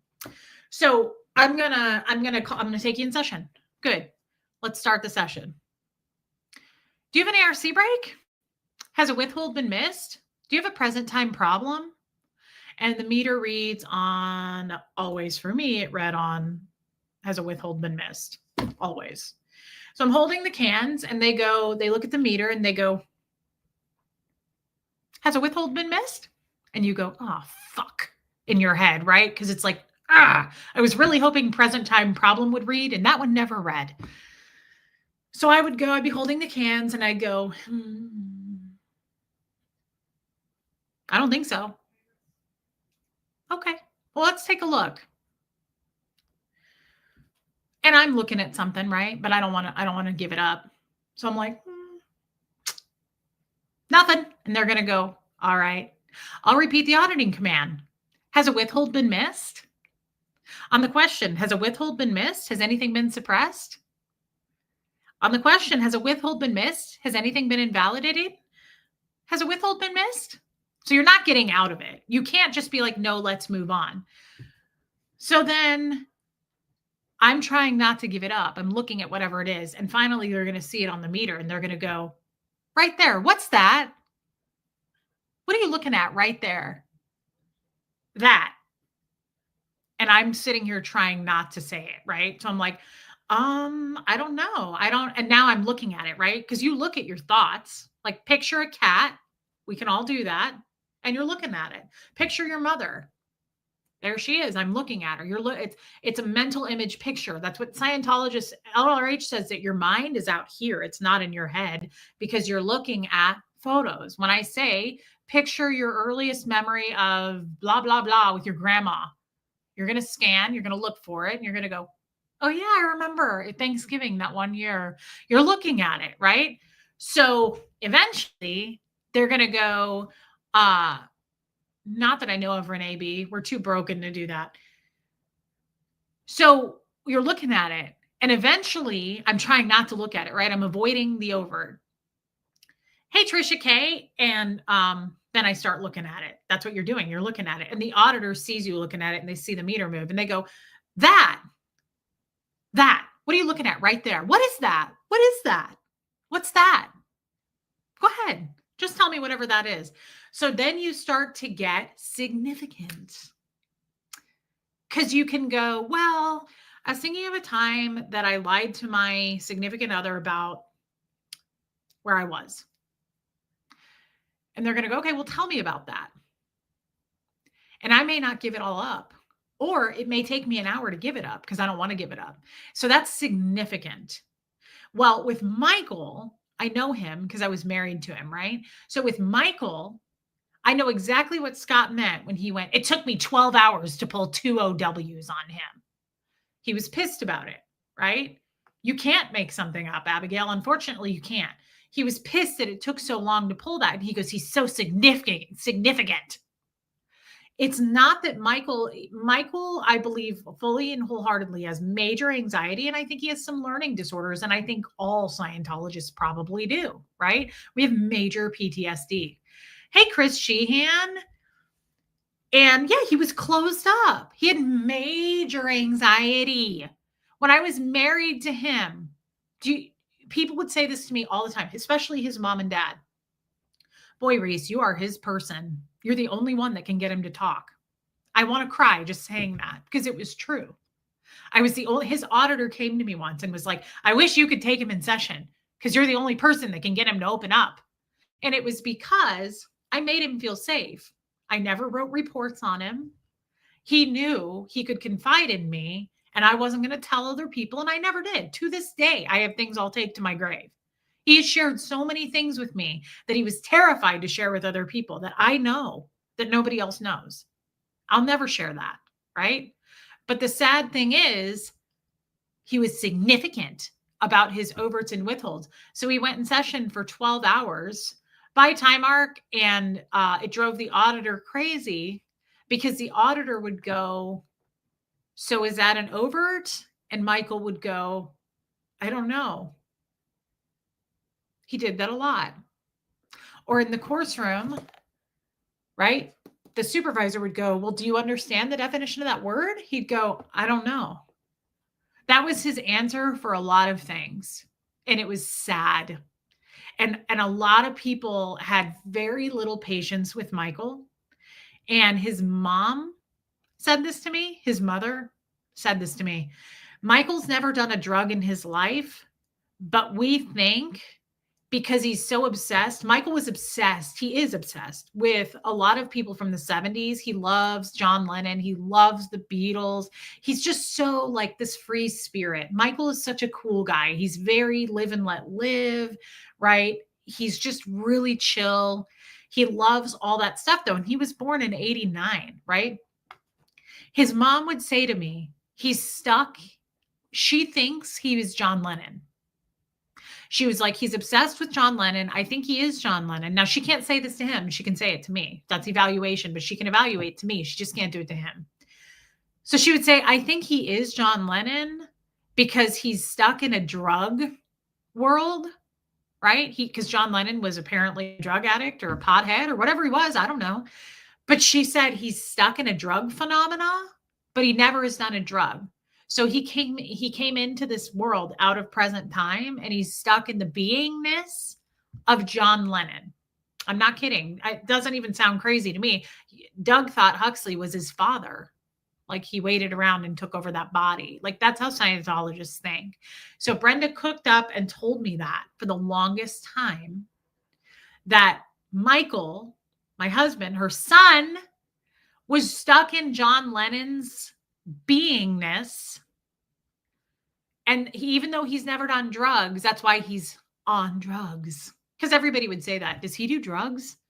Because when you ask Michael a question, he wasn't your typical Scientologist. It was like, bum, bum, bum, give me an answer. So he would constantly be like, I don't know. And it was so sad. He hated Scientology. It was not a secret. He hated it. So when you try to pull his withholds in session, he wasn't conforming like other Scientologists would and just give it all up. So he'd sit there and go, I don't know. I don't know if I know. He did that to me as a spouse. I'd be like, do you want to do this? And he'd be like, I don't know. I'm going to cry talking about it. It was so heartbreaking because he was like that as a child. He was forced from a very young age. The difference between me and Michael, I was forced too, but I started to take to it like a duck to water. I believed in it. I wanted to work there. I made friends. I became like one of them, right? I was the ethics officer. I was fast. I got my stats up. I took to it. He never did. They dragged him in sometimes. Hey, Tony Suter, literally, physically. He was terrified. He would cry all the time as a child. I met Michael when he was 9. I was on staff. He was 9 years old. And he would sit there and cry because he didn't want to be there. So it was a very different story for him. He's doing horribly today, Rachel. He is so hard to be around. He has full-blown panic attack type anxiety energy now today because of it. He has a very hard time socializing. He can't do a lot. He can't function in a lot of ways. And I won't get into what those ways are, but he just has such a hard time functioning in society today because of all the forcefulness and Scientology that they crammed down his throat. He never wanted to do it. He's the only Scientologist I ever knew that didn't take to it. They didn't break him to become. He just started off broken, and he wasn't fast enough. He wasn't, like, people eventually didn't even really want him to come on course because it was such a pain in the ass. My auditor, Scott, didn't even want him to come in session, because he was like, oh, this is going to take hours with this guy. Like, you need to be fast. Scientologists are very, very fast. And so I can't tell you, Brenda would come to me and go, you're the only person. Like, she came to me crying once, way after I was married to Jeff. Take that. Remember what I just said. She came to me crying once, well into my marriage with Jeff. 2 marriages later, she came to me crying and she said, I need you to promise me something. And I said, okay, why are you crying and what's going on? She said, I worry about Michael and I'm afraid he's not going to make it as an adult. And I need you to promise me you'll always take care of him because you're the only person that he'll listen to. You're the only person that can talk. And like, when they needed him to do something in Scientology, like when they wanted him to do another Purif, they came to me always. Even after we're divorced, they'd come to me and go, you're the Michael whisperer. Can you get him to do this? And I would say, no, I won't do that. He doesn't want to do it. I'm not going to make Michael do that. And I'm not going to break our trust and bond that we have because you want me to get him to come in here and do something. I have a true, real relationship and love for this man, and I'm not going to abuse it because you want your goal for the week, your stats for the week, or you want money on his account. He doesn't want to do it. But yeah, it was in the car. We were driving to the chiropractor and she was bawling and she was like, promise me that you'll always take care of him. And I promised her. I said, I've always told him he can come live with me. I've always told him if he doesn't feel safe, he can come stay with me in Huxley. And that still stands. If he called me today from Kansas City and said, I need to come stay there with you guys. I want to move there and I need some stability, I'd make room for him 100%. He is a special soul. He is the kindest person.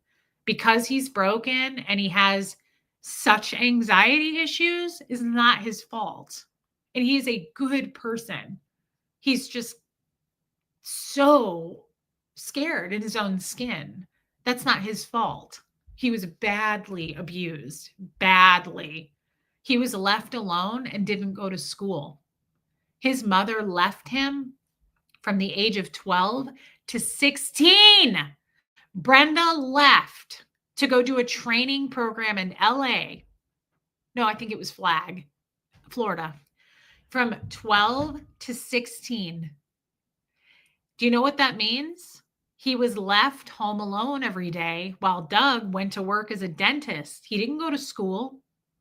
He was left home alone during those years when a boy needs his mother. He was left home alone for those 4 years. Don't you think that might shape who you're going to become as a man a little bit? 12 to 16. Don't you think that's going to maybe shape who you are, to leave him like a piece of veal in a cage? He had nobody. He didn't have anybody. And you know what's so sad? You guys want to know something that's really adorable but sad? Reese, my Facebook is deleted, but handle was significantly, yes, insert my first name, and you never said anything, meant something else completely. I've never said your name because I know how to read the room and I don't give up people's information. But I know your name. I just don't share it. Thank you for your super chat, babe. I respect your privacy. I respect everybody's privacy. You want to know what Michael said to me? He was 9. I was 14 when I met him. He was 9. He was this cute little boy that would sit on the couch outside of HCO where I worked, the Hubbard Communications office, and he would sit there on this green couch by himself every day. and I'd be flying in and out of HCO, right? I was flying all the time, working at the org, and I was 14. And I knew him really well. I was like, there's Michael Argis every day. He would sit there. And I'd always walk past him and I'd be like, hey, Michael.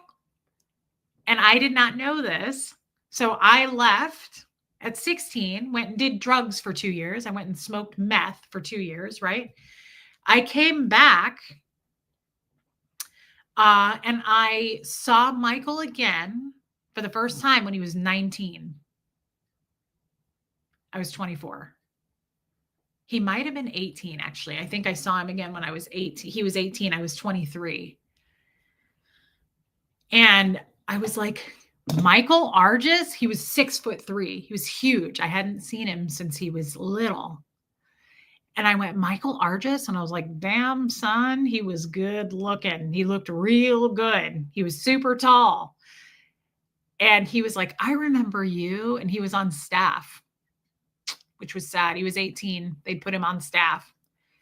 And after we got married, he told me how safe he always felt with me when I was running in and out of HCO, because he said, you always said hi to me, like several times throughout the day. You'd walk past me, you'd say, how are you? Are you okay? Hey, Michael. He was like, you did it all the time. And it almost reminds me of like roll call here. I always want people to feel seen. I always want everybody in the room to feel like I spent enough time with them. That's why sometimes those Zoom calls get hard for me, because by the end of, that's why they're 15 hours now. Cause I'm like, I want to make sure that every single person felt like they got their time. They got their time to say whatever they want to say. And he said, I had such a huge crush on you. He said, because you always talked to me. And I did not realize that. I wasn't feeling that from my end. It made him feel that way, right? And I said, really? And he said, really? Nobody ever talked to me on that couch. He said, people walked by all the time. Busy, busy, busy. Busy, crazy Scientologists running around with their books in their hands. And he said, nobody ever gave a shit. No one noticed me. And he said, you always said, like, throughout the day, he said sometimes, and I don't remember any of this, but he was like, sometimes you'd give me some of your snacks or your lunch, like you'd hand something to me. He said, but you always said, hey, Michael. And I said, I remember always saying hi to you. And I said, I think we were probably both lonely. Neither one of us should have been there. I was a 14-year-old kid working 16 hours a day. You were a 9-year-old kid that should have been in school. But instead, your mom brought you here every day because she had to go to work and plopped you down on a couch at 9, sitting there with a Game Boy. He never went to school. And so when we saw each other again, and I was 23 and he was 18, I went, Michael Argis? And I said that to him. I mean, you know me, guys, I'm not shy. I said, Michael Argis? And I was like, oh my God, he was so tall and just lanky. He kind of had a Tommy body, like really long. He was way taller than Tommy, but like just thin and lanky. And I said, you're so tall. And he said, I can't believe it's you. And I said, you are so cute. I said, oh my God, you are so adorable. I was like, you are really cute. And he was like, well, thank you.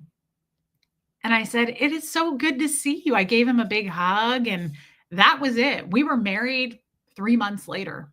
We got married right away. I loved him. I really loved Michael. And I believe now it made total sense after we got married. I think his mom always said that to me. You're his person. No question. Like you're the only person that can get him to open up. And I never wanted to abuse that. And it used to really piss me off because they would say all the time, people would come to our house, they just show up. or they would call me secretly, right? Very secretively as his wife. And they would go, "Hey, we need to get Michael on this course and you're the only fucking person that can get him to do anything. Can you get him to do?" And I would say, "Fuck you." Like I was his gatekeeper. I was like, "Not going to happen. You're not going to do that to him." Like he was so sensitive. It was awful. They would definitely try to use me to get to him. And his mom would come along sometimes for those cycles. And she'd be like, "Come on, Reese. You're the only person that can get him to do this. Come on, Reese. You can do that, Reese. Get him to do it. We need you to get him to do it." And I would say, "I'm not doing that." So as rough as a life he's had, I always say to Huxley, "Your dad is a splendid man. He is a really good person. He was just dealt a really bad hand of cards, but he has an amazing heart and he has trouble caring for himself mentally. So we need to give him all the grace in the world because he could use it," right? Like he has had major, major harm done to him by Scientology, has been a monster to him. And the only reason he's more weak and I came out less weak is because I agreed to do everything. He never agreed to it. He never wanted to be a part of it. He never wanted to do it. He was forced at every turn. And so by the time I married him, hey, Audra in Denver, by the time I had married him, yeah, Rachel. Yeah, he lives with his girlfriend in Kansas City. He has a job. I mean, that's the thing too. I'm so proud of Michael. He's held a job forever. He worked at Whole Foods when we were married, the entire marriage, the whole 9 years. He worked himself up to management. Like he functions well, but he has a hard time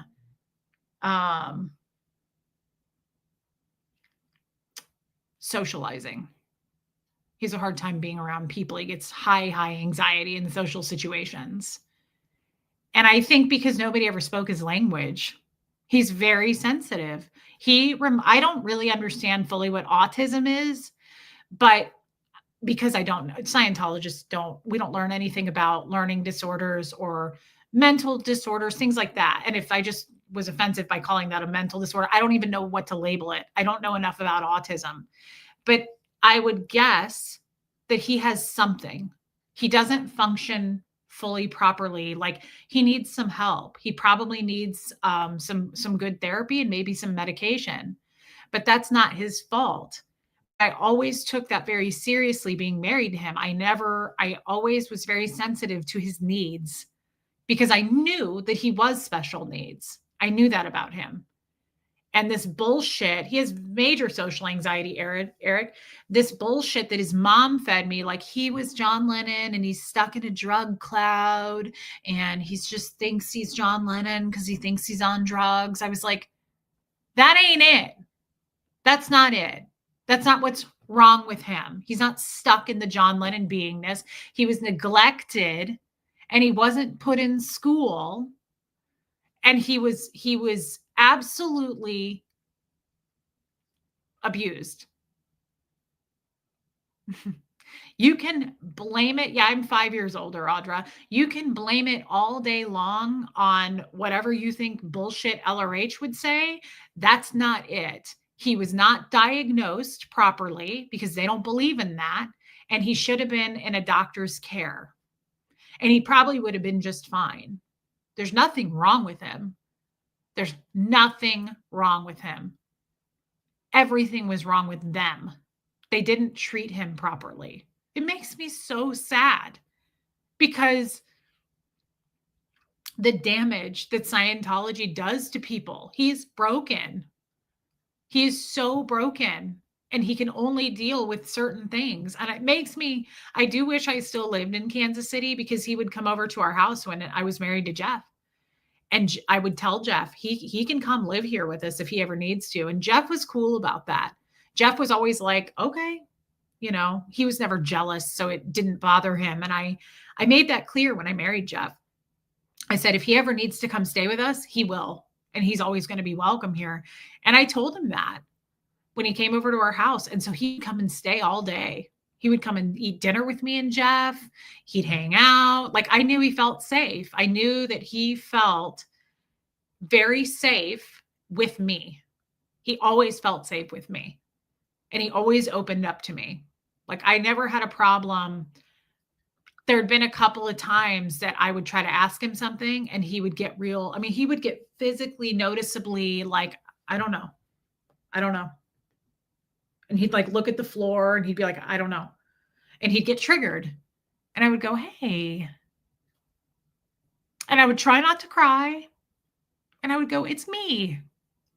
Just because we're divorced, right? We're still close as ever. And you can share stuff with me. And I won't tell on you. And I'll always be your friend, just like we were when we were married, right? Like, it's safe. It's okay. It's me. Nothing's changed. And then he would sit down and open up. And he would say, thanks for listening to me. And I would say, it's always going to be this way. It's just like old times. We just don't live together anymore. And I always said to him, you can come live with me. You can always come stay with us anytime. Like, if you don't feel safe. Hey, Stacy Toms. Reese, your heart has always been big. Scientology couldn't break that part of you. Bless you. Thank you so much, Baby Steps. Thank you for your super chat. Thank you for saying that. Hey, Jeanette Brown. I just see the damage. I'm not like him. I could always swing, right? I could always defend myself. I could always say, go fuck yourself. He was so easy to manipulate and they knew it. And they took advantage of that. And I watched them do it. And I'm so glad I married him, because the second I married him, I felt like I was like, you don't have access to him. I became probably the bitch wife, because I was like, he's not doing it unless he says yes. Like, he's not. Yeah, I adapted, Pat. He did not. But I constantly was fighting for him. I was like, you're not taking him. You're not taking him. Like, I would see the worry in his eyes when they would show up to our house. And I always hoped when they showed up and I saw him coming down the driveway, I would think, please be here for me. Please be here for me, because I can bat for me, right? Like, I can handle every single thing that comes at me. I will fucking come out swinging. But he can't, and he never could. So sometimes they'd try to separate us and be like, oh, we don't need you here. You're going to step outside with him. Like, they'd bring a couple people and they'd be like, we just are here to talk to Michael. So you're going to step outside. And I'd be like, this is my fucking house. I ain't going nowhere. And you're not separating us. Whatever you have to say to him, you can say it in front of me. Reese, you talk about your bull bait training. What about Michael? Did he get bull bait trained? Yeah. He did not do nearly as much in Scientology on the bridge. Thank you, Vicky C. Because he couldn't. He was a slow student. He couldn't. If that makes sense to you. Like, they backed off. Like, that's why he sat around on a couch all day. Other kids, that's so cool, DNB. The other kids were on course. The other 9-year-olds were on course. They didn't even try putting him on course, because he would sit there and shake and cry. And he'd be like, I watched it happen. He'd be like, I don't understand. I don't know. And he'd have like breakdowns. And so they were like, get this kid out of here. Sorry, Trisha K. Eventually, they just kind of gave up on him. And so he would just sit on a couch because he was just not performing. And so I would walk past that couch all the time and I'd be like, hey, Michael. Hey, Michael. It was so cute. I'd go, hey, Michael Arges. And he'd wear a ball cap. It was so cute. I have a hat in here and it's got cat hair all over it. He'd sit there with his hat on. Oh, I big believe in therapy, autistic Margo. I'm a huge, huge therapy supporter. He'd sit there with his hat on like this, and it was sad. He'd do it like this on that couch. Like you couldn't see his eyes all the time. He would do that. And I would come up and I would either look under his hat and I'd go, "Hey, Michael," or I would come up and I would push it up and I'd go, "Let me see your eyes." Like I gave him the time of day. And I never thought about it. Like life went on and I never thought about it. And then after we got married, and we got married right away, like right away. And after we got married, he told me one night, he was like, "I always, always had a crush on you." And I said, "You did?" And he said, "Yes, because you always said hi to me and you noticed me, and everybody would just fly past that couch all day long. And it was like they didn't even know there was a person there." And I said, "I remember that." We were never into sex. No, Kestrel, you know why? I mean, looking back on that, I never in that almost 10-year marriage hardly ever had sex with Michael. I mean, I'm talking like 5 to 10 times in 10 years. Yeah. And I think the reason when I really deep dive into that, um, hold on.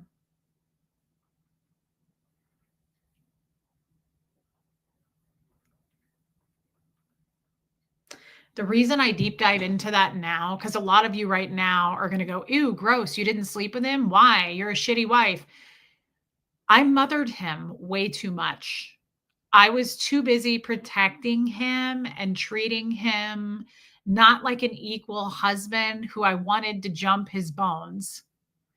I treated him almost like he was my kid. I was extremely protective of him. I mean, I literally would be like, "Nope, you're not taking him." And he was so weak and he was scared. And it just didn't make me want to sleep with him. It just didn't make me want to have sex with him. I know that's shitty, but we would have talks about it. Like we laughed all the time. He was hilarious, right? Like Tommy, we quoted movie lines all day long. Michael's biggest goal in life and dream to this day, he wanted to be a director.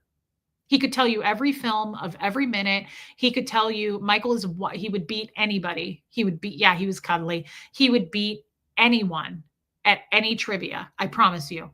Like he could say that film was from 1974. It won Best Actor in this. It won Best Picture in this. It was this director. That director has done several other films in this genre. He can rattle off everything, and it's because he didn't go to school. He watched movies all day. That's all he did. So Michael and I could really, "Hey, Katie," I absolutely, that's all we did. We watched movies and we laughed and, "Hey, Miss Sassafras," and we would quote movie lines. But sexually, I just, I didn't have that kind of a tie to him. And I would tell him that. I would say, Huxley's biological dad is Michael. Yes. And I'm glad because Michael's very attractive, and that's why Huxley is so cute, right? But I would say to Michael, "I just don't want to have sex with you, but you are my very best, best, best friend. You are my best friend in this world." And to me, that's better, right? Do I know his current girlfriend? I know her a little bit. Yeah, I know her a little bit, but not a ton. I mean, I wouldn't say I know her really well. No. But they've been together for a long time. I was going to show you guys a picture if I can find it real quick.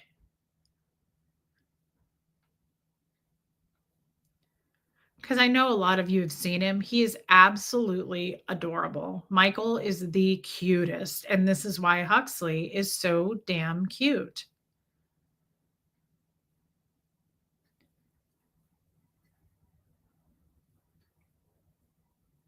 I think I'm too far back.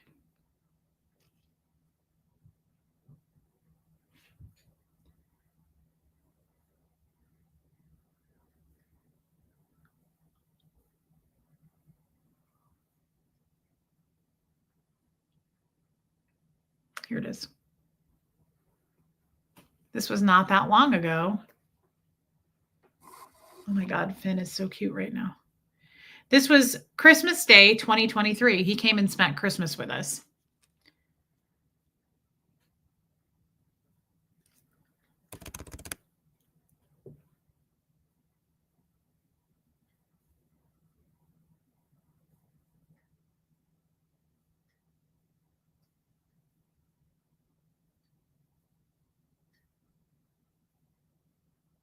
Hey, Margie Bar. Look at how cute they are. He's adorable. He has curly hair.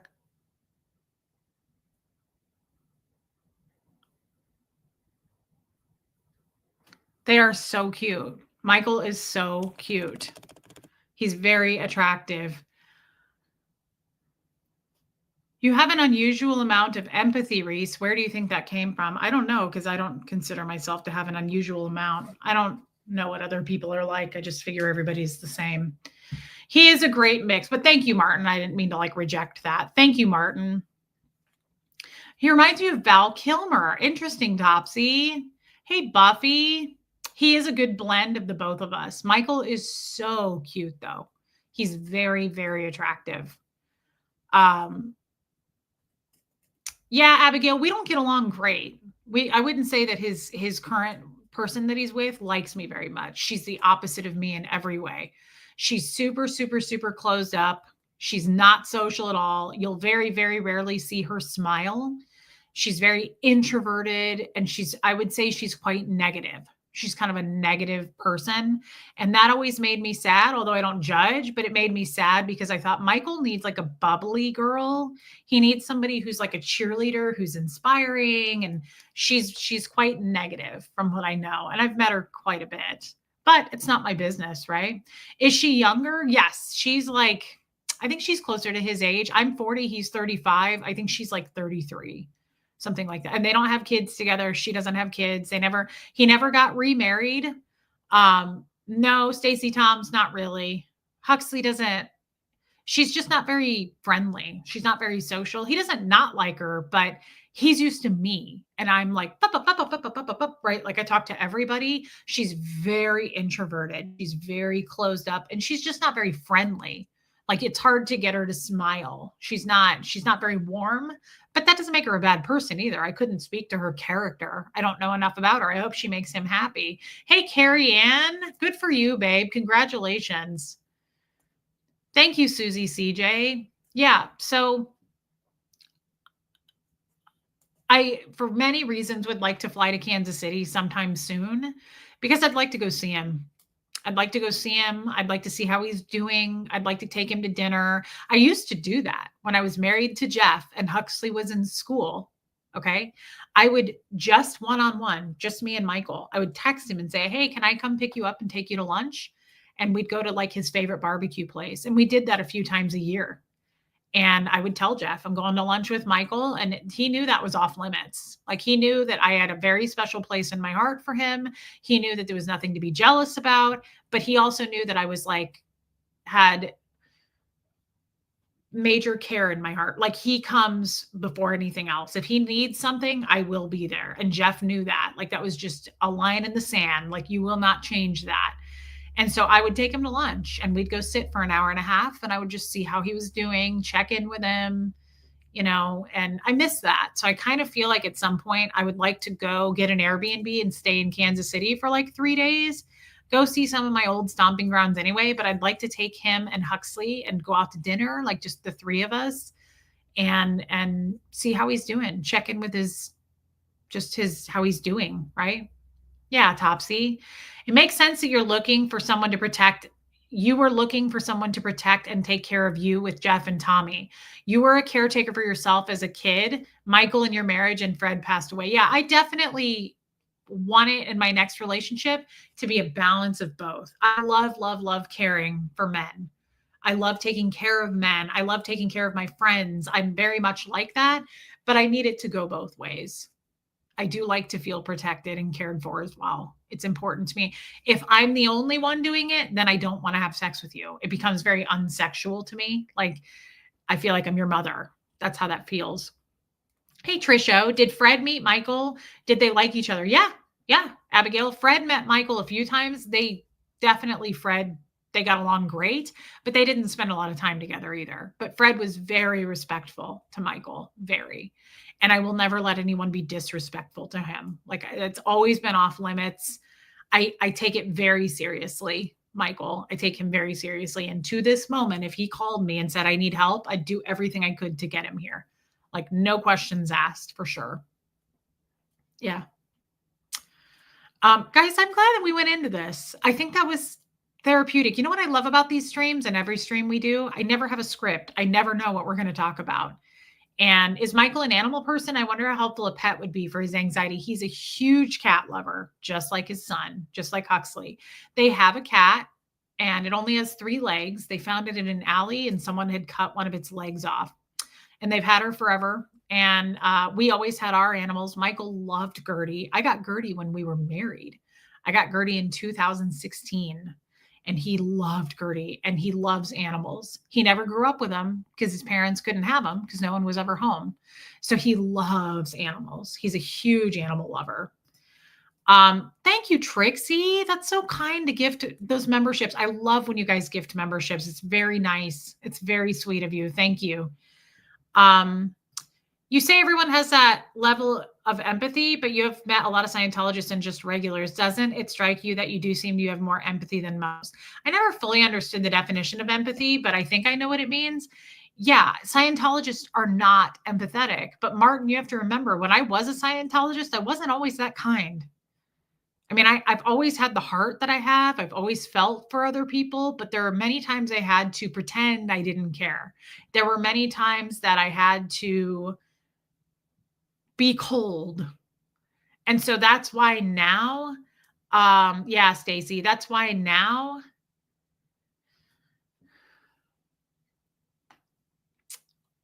when I say I don't want to hurt anybody, when I say I don't want to fight with people, when I'm not a drama channel, I mean exactly that. I've spent way too much time having to be cold and use that training and be a shitty person and not have a heart and not understand where someone's coming from and that they've been through a lot of pain and trauma. Now I understand all those things and it's hard for me to pick up my own fucking pieces. Why do I want to attack somebody else? Why would I want to make somebody else feel bad for their faults and insecurities? I don't. So I guess your answer, Martin, is we're trained to be that way. And I was that way, but it was never natural for me to be that way. I'm not trying to come off like I'm a saint here, guys. I can be anything. I'm not like the nicest person. I just care. I truly care about people. I love people. Like, I really, if I could just know that for the rest of my life, you know, I'm going to make financially do well and all of that, because I'm just like, if I could just go around hugging people, making them feel like they matter, that's what I would do. And that's why I love this channel, because so many people have said this channel gets me through hard times. That is all I'm trying to accomplish, right? I want people to feel like they matter. So being a fucking bully channel or making, you know, tearing someone down because they're fat and they're ugly and they wear too much blush, you're trying to get me to feel like I don't matter in this world. And I will never, ever, ever do that. I don't want to make anybody feel like they're less than. I want people to feel seen, validated. It's very important to me. That was a study done when I worked in senior living, why people live to be 100. Hey, Toinette, because socializing and connection and validation means everything. And I never felt seen. I never felt seen. My dad hated me, right? I would sit there and wait days for him to come home. When I was 8 years old, I was home alone, you know? So it was meant everything to, I was like, and that's why I'm so needy now. That's why when I'm in public, I'm like, hello, hi, I love your glasses. What's your name? Thanks. Are you new here? Like, it's probably annoying to people. But like every restaurant I've ever ate in, I'm like, what's your name again? Oh, perfect. Okay, awesome. And I'll ask them about the menu. And I'm like, how do you cook? How do you order it? Like, do you order it like well, or do you get it like, what are your thoughts on that? You guys would be so annoyed with me. Go with me out in public. That's how I am. I'll be like, have you tried the spinach dip? Like, does it change your life? Have you lost sleep over it? Like, I over communicate with people. I want to know things about you. How many kids do you have? Wow. Okay. So you guys just moved here. What do you think of it? Like, I am, I'm always wanting to talk to people because I feel just as seen and heard talking to people. and I want them to feel seen and heard. It's very important to me. I take it quite seriously. And I'm sure it's like roll call, people get annoyed with roll call. People leave comments going, I like you, but I can't stand roll call. Well, I'm sorry. It's not to be annoying. It's because people come in and I want to say hello to them. I want to make sure they know that you're here. And I appreciate your time, that you could be doing a million other things, but you sat down to listen to me, or you're cleaning your house while you're listening to me. That means everything to me. That you took the time to listen to me and you told your husband, oh, not now, I'm listening to Reese. Do you know what that means to me? That's more than any money ever. Because I feel seen and heard. You prioritized me over something else you had to do. That means everything to me. People don't fucking get it. This is not parasocial. It never was. They were wrong. Hey, Joel Sachs. Thanks, Audra in Denver. Thanks, Topsy. It just means everything to me. And if I could do it on a bigger scale, I would. And if you can think of something, we'll do it. Love you, Mindy Doolin. Trixie, you're not a saint. That's not why we're here. You're relatable. We see your heart. This stream and many others show who you really are and why we stay with you. Love you, Reese. I love you too. Trixie, that's a kind thing to say. That's a very nice thing to say. Thank you. And that's why, guys, when I read your comments, I mean it. It's a validating thing to say. And that's what this whole community, this whole space is about. And that's why we don't, hey, Paula Pendley, that's why we don't have to have a topic. We never have to have a topic. I don't need a script. I'll jump in with both feet. I don't need anything. I don't need preparation ever. We can come on here for over 2 hours and just rattle shit off because it's real life. This is just real life topics. It's not that hard. People say that to me all the time. Do you know how hard? I'd be terrified. Oh my God, I could never go on camera and not know what to say and just who knows what's going to come out of my mouth. I get it's not for everybody, but I'll tell you, it's for me and it's for you, right? Like we gather here for a reason. And don't worry. I can totally roll with the punches. I can do this for 2 hours. I can do it for 4 hours. I can do it with 500 trolls coming into the chat. I can do it with haters. I can do it with lovers. I can do it with all of that, right? I'm not saying I'm talented at it. I'm just saying it's my favorite thing. I'm passionate about it. I love this. It's not for everybody, but it is for me. Thank you, Dee. Liv's mom, I love you. I love when I see you. Hey, Riley's human.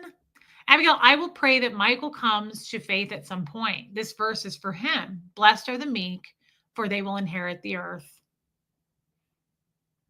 That's really kind, Abigail. I love that quote. Thank you. You're a very good friend, Abigail. Thank you. You can do it for 15 hours, truth, on a Zoom call. Yes, I can. That's what I'm saying. If we can figure out a way to do it on a bigger scale, like I want to reach more people. I'm not trying to grow this channel because we need the numbers. I want this to grow because I know there's so many people in this world that need connection and that need to feel seen and heard.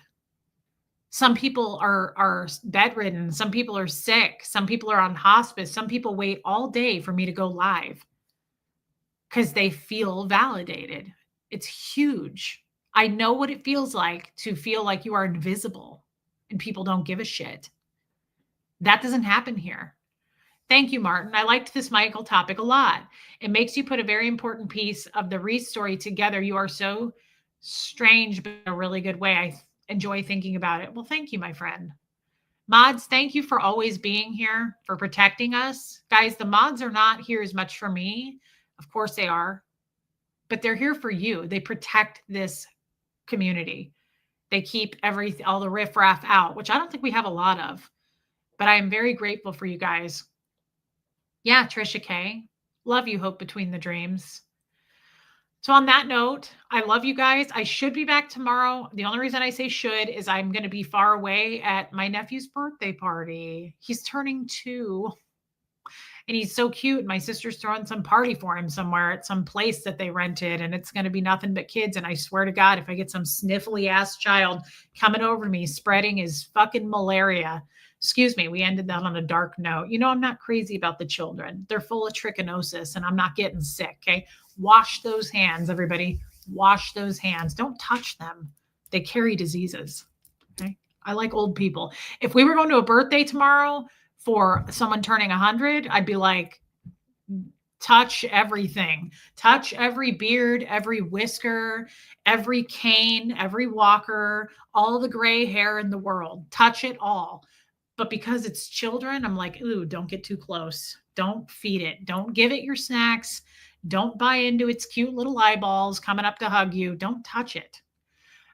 It's terrible. And I probably just lost people over that. See, I'm not that nice. See, you get it now? You get it. Honey Lou, you hung out with kids today. Lady O, I love you, girl. Thank you, Rhonda Frank. Topsy, thank you very much. Guys, this was a meaningful stream. We should talk about this stuff more. This is what I mean. I don't talk about this stuff enough, and it's not because I'm avoiding talking about it. I forget. I forget about it. I've got 38 years worth of Scientology stories just hanging out. I get them out. We need to talk about them. Okay. We really do. It's important. Thank you, Linda Perales. Yeah, Martin, absolutely. They are here now. Our mods are amazing. Thank you, Pat Jonas, and so are you. Love you, baby steps. Love you, and please tell your friend. Sandra, it was great seeing you, girl. Hey, happy birthday to your son tomorrow, who's turning 36. D, I love that. Isn't he also like in the military? If he is, tell him thank you for his service. Love you, Kestrel. This was a good one, Honey Lou. I love you guys. Good night, Charlie. Good night, Heather Landau. And thanks, Inner Sparkle Monkey. Love you, Angie Mo. Good night, Debbie Zito. I love you guys. Should be back tomorrow. If I'm not, that's the only reason, is it was too long at the party full of the little hooligans. Nice, Jen. That was very kind. Guys, thank you for the memberships. Love you, Muffet Lou. Good night, Rachel Sandy. Thank you for the memberships. Thank you for the super chats. It means the world to me and Huxley. It really helps. You're supporting local. You're supporting your local content creator. Don't forget that. You're supporting local. Good night, Lady O. And thank you for your time. Okay. Yeah, D. That's amazing. Tell him thank you. Love you, Catherine B. Thank you for your time. That's all I ever want out of you guys. And you never disappoint. So thank you for making me feel seen and heard. Good night, Lumen. Good night, Julia. Yeah, Julia, totally. I know you get it. I figured you would. I'll see everybody hopefully tomorrow. If not, it will be the next day. All right, Stacy Toms, love you too. And here comes Fred, everybody.